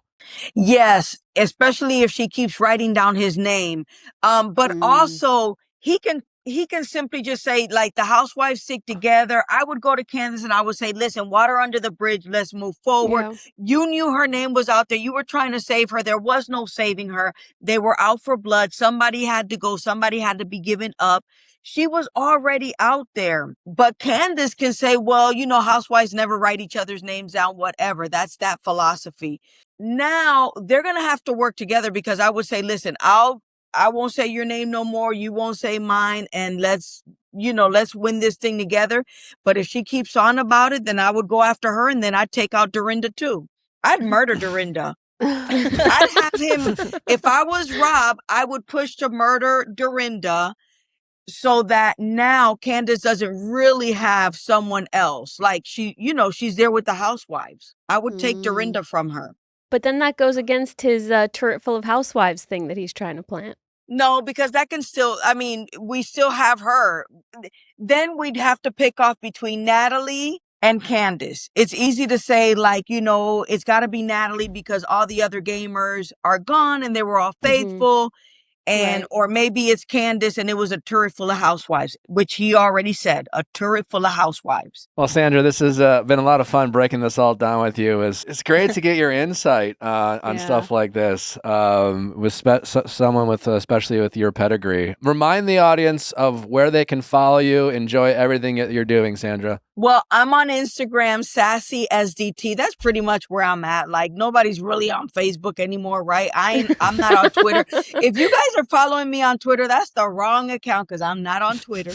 But no, I think Instagram is everything. All right, Sandra. Well, appreciate you taking the time and helping us break this all down. Please come back soon. You guys take care. All right, take care, Sandra. I was so heated when I watched that last episode. I called Leia immediately and I was like, RHOBH's going down. I'm sorry. Like, I hope people see the real Candace, the Candace from Potomac. She's gonna come sniper with her words. Yeah, she might. I can settle for RHOBH not winning. Basically, you're saying you don't realize. I don't think RHOBH he knows, doesn't realize what he just ignited. No, so to speak. I don't think he realizes that Candace is like really smooth and like she's even the vote that like keeps bringing up like that within itself. Like she knows what she's doing. I think it and was insurance. I think she knows exactly what she's doing. I think that RHOBH is in a tough spot now because if he does turn against her, people are going to be like, she dropped us a hint. Well, I mean, Sandra, maybe he follows Sandra's advice, which is to not turn against her and just say, yo, like, we had to. Right. Also, this turret full of housewives things isn't even like, because Donna Kelsey was a traitor. So for all they know, she wasn't the secret traitor, but nobody knows that she was the secret traitor other than RHOBH. True. Yeah, that's true. That's true. Yeah. I think I just take it too personal. I'm like the MJ from seasons ago where I'm like, you come for anybody, I'm automatically not your team. I was like, girl, if we're getting voted off of like not watching our words, the amount of times I'd be like, we murdered somebody. Oh, fuck, here I go. Yeah. I'm off the show. Yeah. I like RHOBH being messy. I like RHOBH too, but not He's playing a smart game. Like, you can't really, I find it really annoying that he's besties with Colton, which means Colton's going to stick around. Yeah. Yes. But maybe Candace pulls one, gets Colton off, pisses RHOBH off, and then that's what makes them clash. I mean, clearly they're not on good terms today. Well, that's it. That's an interesting thought. If you're Candace, it's almost like if RHOBH goes to Candace and says, hey, I had to, but I'm still united with you. I mean, listen, if my name gets thrown out there, you're going to have to do what you have to do, but let's stop that from happening. If I'm Candace, I'm like, sure, but I'm like, we're voting out your boy. Yeah. We're voting out your boy. Yeah. Give me one. Prove your loyalty. Yeah, prove your loyalty. Vote out your boy, because right now you're building a coalition with your friends, and you're leaving me on an island. So if it's like actions speak louder than words right now, and she has no reason to trust you. The person I want to hear from the most right now is Yam Yam. So bring him on. Let's bring him on. Let's do a clap with Nick. Yam Yam, clap on 3 with me, please. Ready? 1, 1, 2, 3, clap. Just one. Perfect. Yam Yam, welcome to the show. Hi, thank you so much for having me. Oh my God, I cannot believe this is finally happening. Well, us too. We're very excited to have you. First of all, very sad to see you go. You were so just delightful to watch and fun and enjoyable. And to see you just your chair ripped from that table. It was so traumatic. I wasn't gonna go any other way. Even if I was murdering inside the confessional, I was gonna rip that door and like walk into the house and scream. How did you feel watching it back, knowing that you were right about Lisa, but wrong about what it actually was that got you killed in the first place? Well, it made me feel stupid a little bit, obviously. Well, wow, at the end of the day, you got it right. But I did get it right. It's about the whole idea of understanding how people change and shift. And I thought, and I knew and I perceived that Lisa's interaction with me has changed. So that as soon as I found out it was me, and I was like, it had to be her because it's the only person that I was like worried about something happen. That makes a lot of sense, because she clearly did target you. And then she has to think about, all right, how do I kill this guy? And she has to come up with her story, and she talked, like something was wrong with her pendant. So while you maybe got that wrong, you clearly must have felt that she was like very focused on you for a brief period of time in a way that someone else wasn't. Exactly. I mean, and they show some of that, right? They show some of me saying, you have a sparkle in your eye that it's different. If you know anything about my survivor journey, at the end, people underestimating me the whole time. And the one thing I knew always was when they were lying to me, right? Because I have this thing that I know if people are lying. If I know them enough, I know if they're changing. So I describe it on Survivor as you lose the sparkle in the eye when you're talking to me. But in her case, I never seen Housewife. I knew about Lisa from Dancing with the Stars and all her career. The way she interacted with me then seemed like more than normal. Now afterwards, it was like she was acting to me.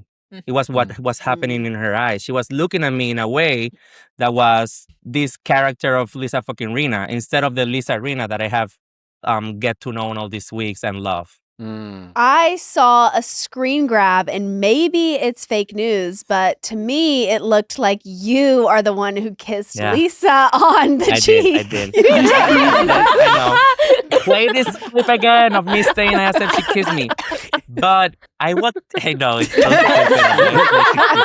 it's whatever. I'm like that, I mean, this has getting me into troubles in other places of my life.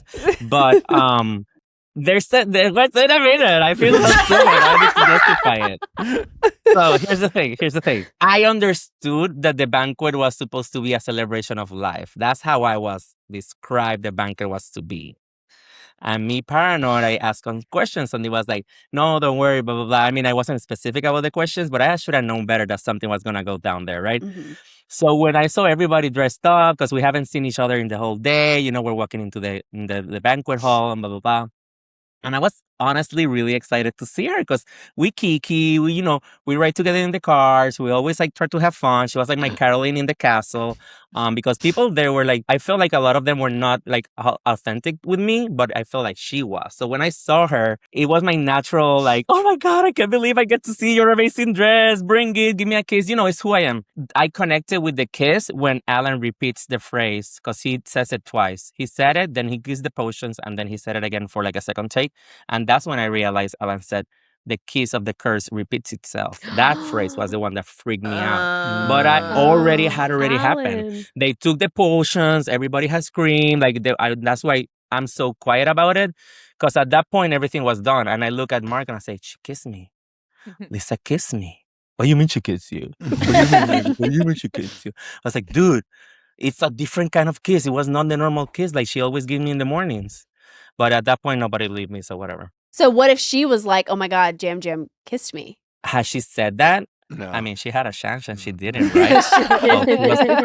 Do you, what you just explained might have answered that question, but obviously Nally was one of the people who was adamant that she had to take a potion. And even if you wanted to take a potion, you were like, well, I'm not going to speak up. But was there any point while Natalie and anyone else was fighting for that potion, was there a part of you that was like, I should speak up here? I think I might be the one getting killed. Or was that only after Alan mentioned the kiss? In terms of me, only after Alan said the kiss. Okay. But I always was, Yam Yam goes for the shield. Even the account of Instagram and social media and everything, Peacock and Traitors, he's like, I always want the shield. I'm shield hungry. Why do I have to go for the shield always? Take Mora out. Do everything extra to get a shield. Because I always thought I was in danger. But by that point in the game, I knew that the half of the faithfuls that were in power, call it Johnny, Christian, Eric, Mark, and everybody that sat in that Tara, they didn't trust in me. They were not working with me. And this is a numbers game. There's a lot of this game that they don't show regarding numbers because they want to make the story about what happens on the round table.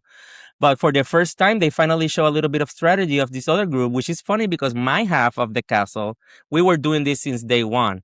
We were like, we don't need 20 people voting together. We just need 9 or 8, and then everybody else is going to gravitate to the numbers. And we did have control a little bit at the beginning, but then everybody in my group started getting murdered. So by that point, I wanted to get some trust of them. So I was like, I need to change my thing. I need to stop being so, aggressive about this. And I'm going to be a team player. I'm going to decide. I'm going to help them. I'm going to be, everybody's looking at what I'm saying. So I'm going to say something that is going to bring me some love back to me because that's what I'm used to, right? I like people loving me and people liking me. So I wasn't used to people just giving me the cold shoulder about who I was in the castle.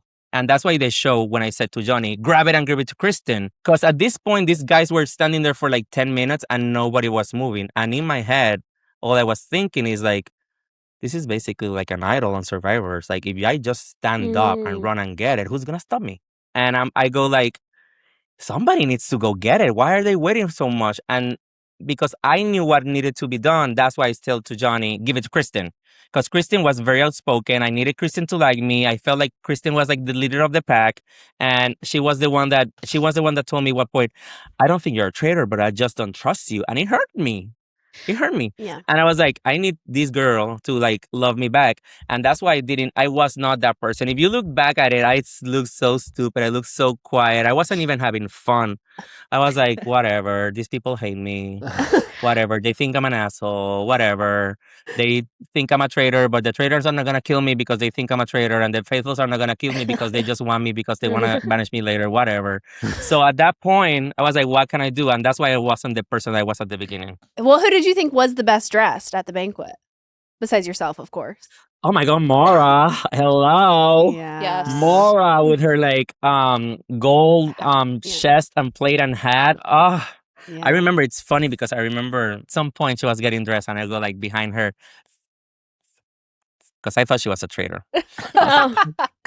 Jam, if you were close with Lisa and you kind of felt like all the faithfuls were against you, what made you want to have their back at the end and go out saying that, giving them a tip? Oh, because I'm very competitive. I'm like, if I'm dead, fuck everyone. So, it was my honest reaction. And if you see, I started saying it very like subtle, and then they were questioning me. At this point, they're dragging me out. These two henchmen dragging me out. I'm kicking and screaming, like being like super loud. And these people are still like, "What you said? Are you sure? What do you mean a kiss?" I was like, "Why would I be saying something different?" I was like, "Just believe me. It was a kiss. It was a kiss." I mean, of course, it wasn't a kiss, but it was her. And I was just giving my last hoorah, and it's so I loved it. I loved it. Whatever. How surprised were you to find out that Candace and Rob were the other two traitors? So I found out that the three of them, right, were at the same time. I couldn't believe it. I couldn't believe it. I could not believe it. At that point, I didn't have a lot of suspicion on Lisa, and I did tell her the night before the banquet. Maybe in my like having fun kind of thing. You know, Lisa described she was spanking Rob at some point. Like I was like the one with her, giving her the stick to spank Rob, telling the other people they were naughty for voting for her. And when we were end up laughing, I say like, I just can't believe they did that. Because it's not like I don't think you're a traitor, but I don't think you're high up there. How stupid. Knowing that Rob was a traitor, I mean, can you just like, you mentioned that they're kind of showing a little of that strategy, and it seems like behind the scenes these past couple episodes, the Colton, Rob, Steven, Mark, and some of these other people have this little boys club. Is that as strong as it appears, as intense as it appears, or do you feel like they could be turning on each other sooner than later? No, I think it was real. It was definitely a boys club. And I remember walking into a conversation in the library with Kristen and Mark, and Kristen asked Mars, when did this thing started to happen? And obviously I didn't know what she was talking about. I was like, what do you mean? I was like, no, this man leading the thing. And I was like, well, I think it happened when, and she goes like, not you. I don't think it's you. It's not about you. But yeah, it was a real thing in the castle. I just felt that I was close to them, because Natalie was also part of it. It's just that they don't never say Natalie in that group, but me being so close to Natalie and the boys, like my two people that I trusted the most were Natalie and Rob. When I found out it was Rob, I was like, oh my God, this asshole, he better wins. Fuck the faithfuls. They're a fucking mess. Rob needs to win, and that's it. What do you That's think all makes I wanted. Rob so good? His beauty. He's so handsome. That helps. No, he's really chill. I don't know about the Love Island, how he was. Apparently he was like a villain on Love Island. I didn't know that. He really connects with people in a very quiet, reserved way. You know that they describe Ron and Rob's relationship. I think he had that with a lot of people. He had that with me too. He just made sure to like connect with people, and they always showing him playing chess. And now that I go back, the night that I got murdered, he wanted to play chess with me. I feel like it was one of his multiple tools to connect with people, because it's a very intimate setting, and he would do that all the time. Have you spoken to Michael Rappaport? He DM'd me. Oh. He's in this TV Fawn, something like that. And I liked the comment, but it was so late. I think I was hanging out. And the next morning I woke up and I was reviewing my messages and I realized it was him. And I was like, well, I didn't realize this was you. I wish you the best and your family. And then he said the same, and that's it. There you go. There you go. Jam, appreciate you taking the time. It was such a pleasure watching you. So much fun. to see you go. You were loved here, and we hope to see more of you on TV. And when you're ever in LA, please stop and say hi and come to the studio. Yes. Thank you so much. It was a blast talking. Jam, where can people follow you, support you, all that fun stuff? Well, you can always follow me on Instagram at YamilPR. That's YAMILPR, or my website, jamjampr.com. Okay. And Cameo. Oh my God. Ooh, yeah. That's a birthday wish I want. Cameo. Oh my God. I can compete with a lot of people, but I cannot compete against Caroline Wigger. She does like 15-minute cameos. Good for her. That's Wow. way too much. Does she? God bless her. Jam, thanks again, man. We appreciate you. Bye. Lots of love. Lots of love. He's so fun. What a delight. Yeah. What a delight. Absolutely. He won Survivor too. Yeah, he was best friends with Carolyn, who was on Traitors last season. And they were such a delight to watch. They had the best, they still have a really beautiful friendship, but they were so fun to watch on Survivor. And then he won.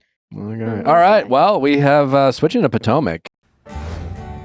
Well, stop putting a Band-Aid on your skin issues and get to the root cause with ClearStem. ClearStem is the first clinically tested skincare line made with 0 pore-clogging ingredients. That's their clear pore promise. No more choosing between acne care that dries you out and anti-aging products that clog your pores. ClearStem was a product that I found when I had just found out I was pregnant with River. I was stressed about like all of my skincare. I'm like, is this right? Should I still be using this? Is this damaging my skin or my baby in some way? I don't know what's going on. And a dear friend of mine recommended ClearStem, and I have not gone back. It has been products that I have trusted throughout pregnancy, postpartum, and now in my life as just daily skincare products. They're the first acne brand that connects internal and external skincare through supplements and topicals with no pore clogging ingredients ever. They target breakouts inside and out with a full routine, nutrition supplements, and clinically effective topicals. Their Clarity Serum is a product that I remember I showed my esthetician and she was like, oh my gosh, this is an amazing product. Please keep using it. And it truly is. It is something that I use every single morning and night. Everything that ClearStem is doing is just knocking it all out of the park. So discover the ClearStem difference because clear skin changes everything. Go to clearstem.com/VIALL and use code VIALL at checkout for 15% off your first order. That's CLEARSTEM.com/VIALL and code VIALL for 15% off. All right. Well, we had an episode of Potomac last night. It was a big episode for Potomac. Karen Huger was released from prison and she had to sit down with Andy. First of all, I just want to say I'm become quickly a Karen Huger fan. Yeah. Just a dynamic TV personality. Yeah. Right off the bat. Yeah. She also looked so good coming out of prison. You said this on Plus, but yeah. Yeah, but Andy sat down with her and had the conversation we've all been curious of him having with her, which was mostly centered around obviously the arrest and what she thought about it, but certainly touched on whether she thinks she deserves another chance on reality TV. And it certainly brings up an interesting conversation around, we've talked about Traitors, we've talked about some of the discourse going on by some of the cast, and, certainly we believe that people deserve second chances in life. But again, the question is like, where do you draw that line, But it's also reality TV that is casting willing participants. And quite frankly, a lot of people aren't willing to expose their lives on TV in the way that many of these housewives do. Very interesting. it was interesting also to hear her talk about like living in prison and just the shock of being there and her schedule and the fact that she said that she was on her period so that she could get pads to line the seat of the toilet.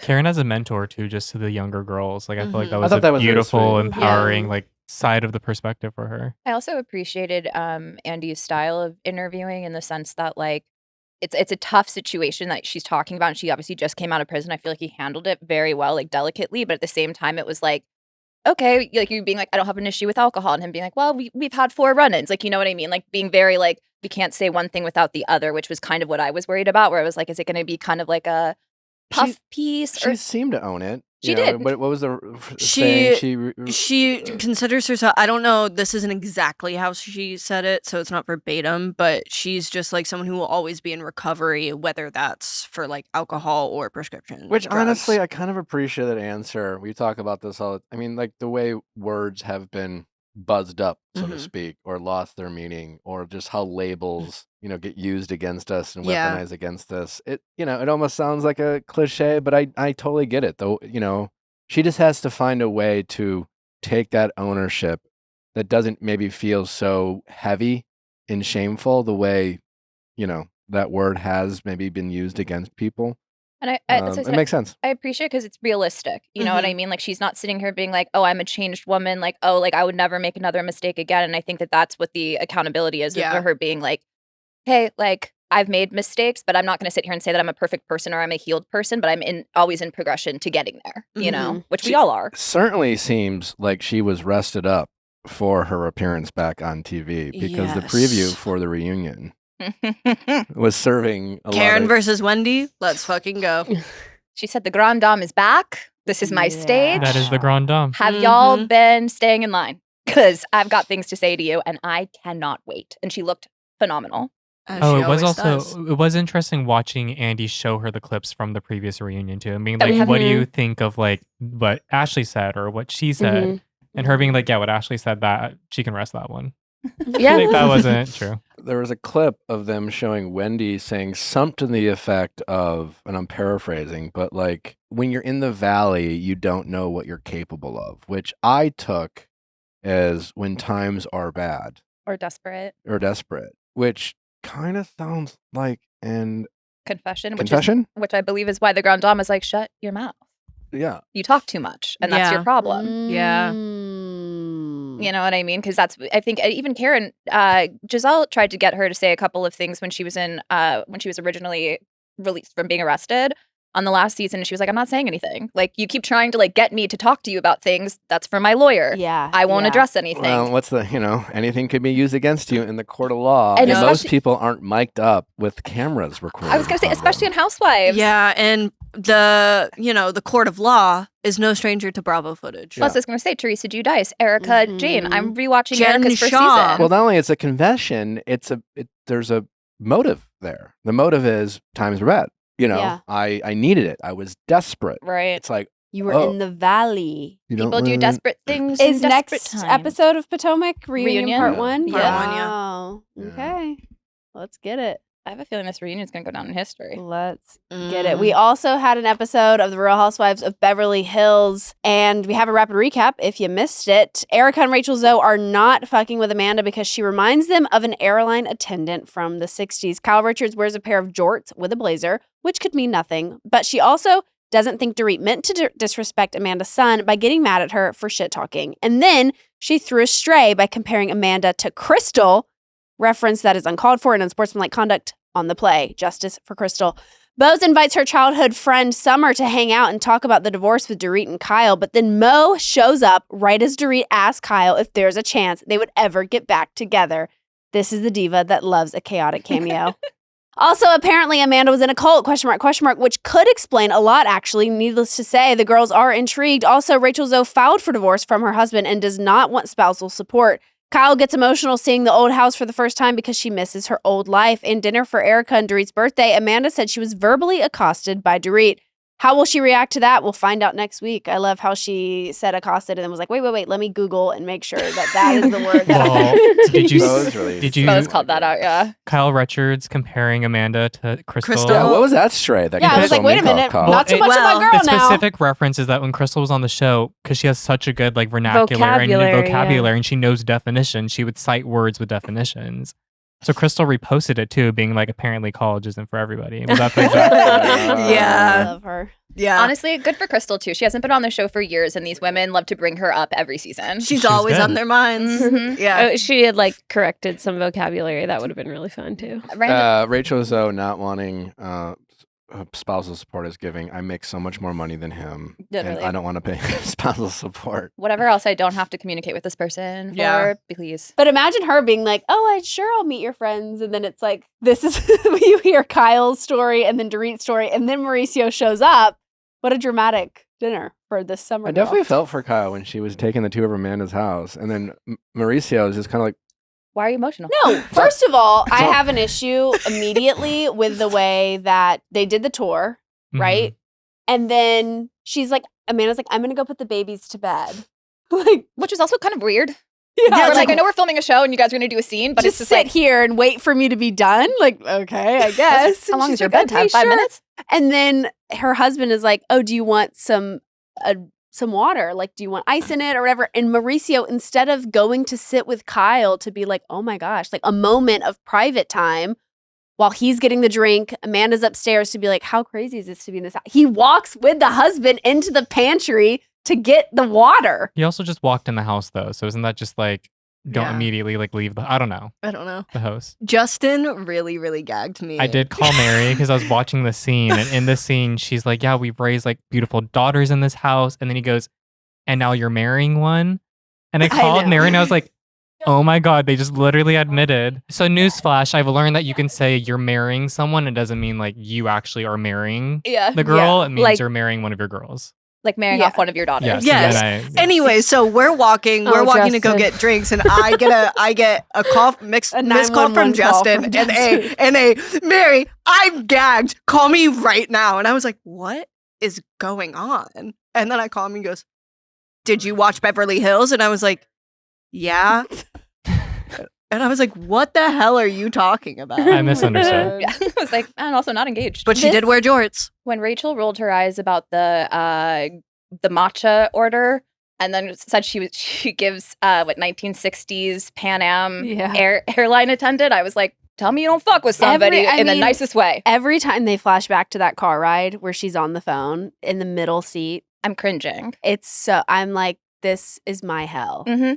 Because nobody else can talk in the car. And she's like, like, I don't know if the person was on speakerphone, but she's talking like this as if the person is on speakerphone. That's crazy. Was she not sending a voice memo? That's how I understood it. A 30-minute voice memo? They said she was on the phone for 30 minutes. It looked like she was talking as if, and maybe Or she was talks switching to her from friends. to the ear and Maybe, to yeah. talking here. Also, when you think about the fact that it was, there's a GoPro in the car. Mm-hmm. They're mic'd. Mm-hmm.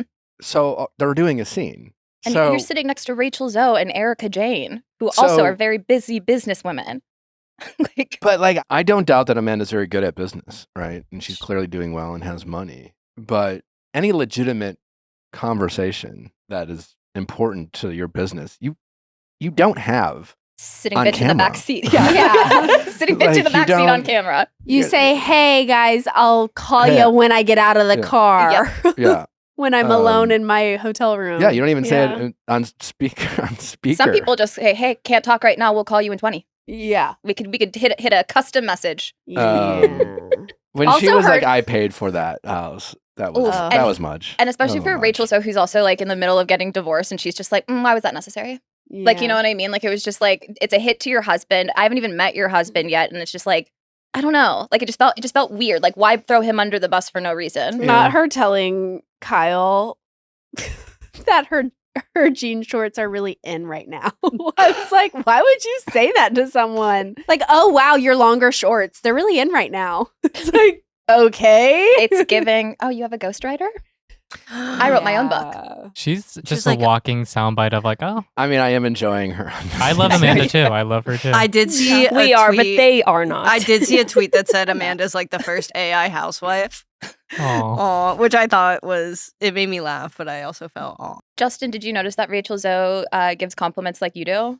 What? When she said it's giving 1960s airline attendant. Rachel Zoe and I just really understand aesthetics and comparisons. Justin gave me a compliment one day when I came to work, and he was like, "You're giving Sorority Oregon girl from Oregon." sorority girl in winter," and I was just like, "Is that a compliment?" And it was accurate. You guys obviously don't come from the Leslie Knope school of compliments. Do you know how Leslie will compliment Anne in Parks and Rec? That's how I compliment my girls. I'm like, you are a beautiful sunflower that fell up top this earth. Mary told me once I was giving Christian Autumn. Christian Girl Autumn, Yeah. because you were eating in a fall fit. Too old. Wait, did you guys notice that in the after show? So I don't know if they've done this before, but they did pickups and they've shot now 2 versions of Beverly Hills after show, I think, just to get more coverage or whatnot. Mhm. But Amanda's not present in the pickups. Do you think this is a one and done season for her? Well, we don't know. Obviously, it could be so many different reasons. Maybe she wasn't available or what. But yeah, she's been getting a lot of hate specifically in regards to her career right now online. So maybe it's attached to that. I know she did an interview where she also said she They was talked part about of the a cult. Yeah, so the there's a cult. lot to her we don't know on. And one thing I will give TV. her credit on too is that she did do an interview talking about the cult thing, her headshot, which I guess was from a DUI like 10 years ago.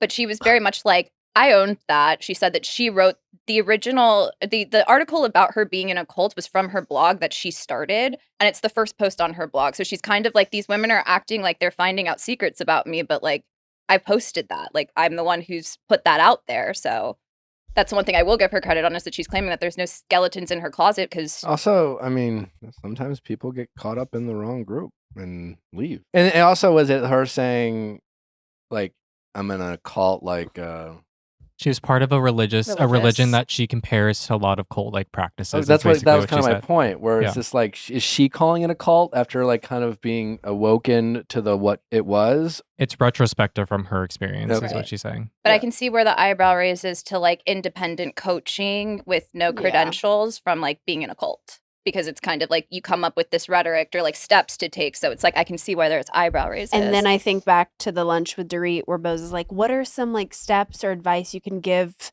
Dorit on like what she should do right now with her finances with PK? And she's like, just like manifest, like being powerful. I They're agree like, with some "All of her right." practices, though. Yeah, in a long-term Totally. situation, absolutely. I sure. think what Bose was asking for Dorit was like So I need some some feedback Yeah. some today, concrete steps you know, so that like, she could be taking in order Anyone to to change. call? Does she Just cross your it's like, is that a fingers. person? Like they, Like, how long is it going to take? You know, like What's their something that rate? comes with answers. Yeah. Yeah. well, she is. I'm still enjoying Amanda. Although when you rub Bose the wrong way, it raises eyebrows. Yeah. I mean, yeah, that's why I was like, I'm excited to see where the season goes because we're only like 5-6 episodes in. So I'm just like, she's got a long way to go with the character arc, and we haven't even hit the mugshot yet. Oof. Yeah. So, True. and that was like a big part of the trailer. Well, that will do it for today's episode. Thank you to all our guests, including Brent, Sandra, and Jam Jam. We appreciate them all taking the time and appreciate you all listening. Do not forget to check out Viall Files Plus for more amazing content. And again, if you want to see the Viall Files live on May 6th with the cast of next season's Temptation Island, be sure to get tickets now.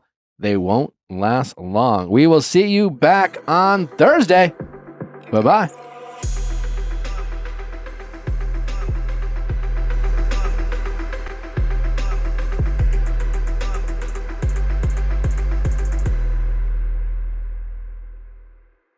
Hey guys, if you loved what you listened to, make sure you hit that subscribe button below. Thanks for listening. We'll see you next time.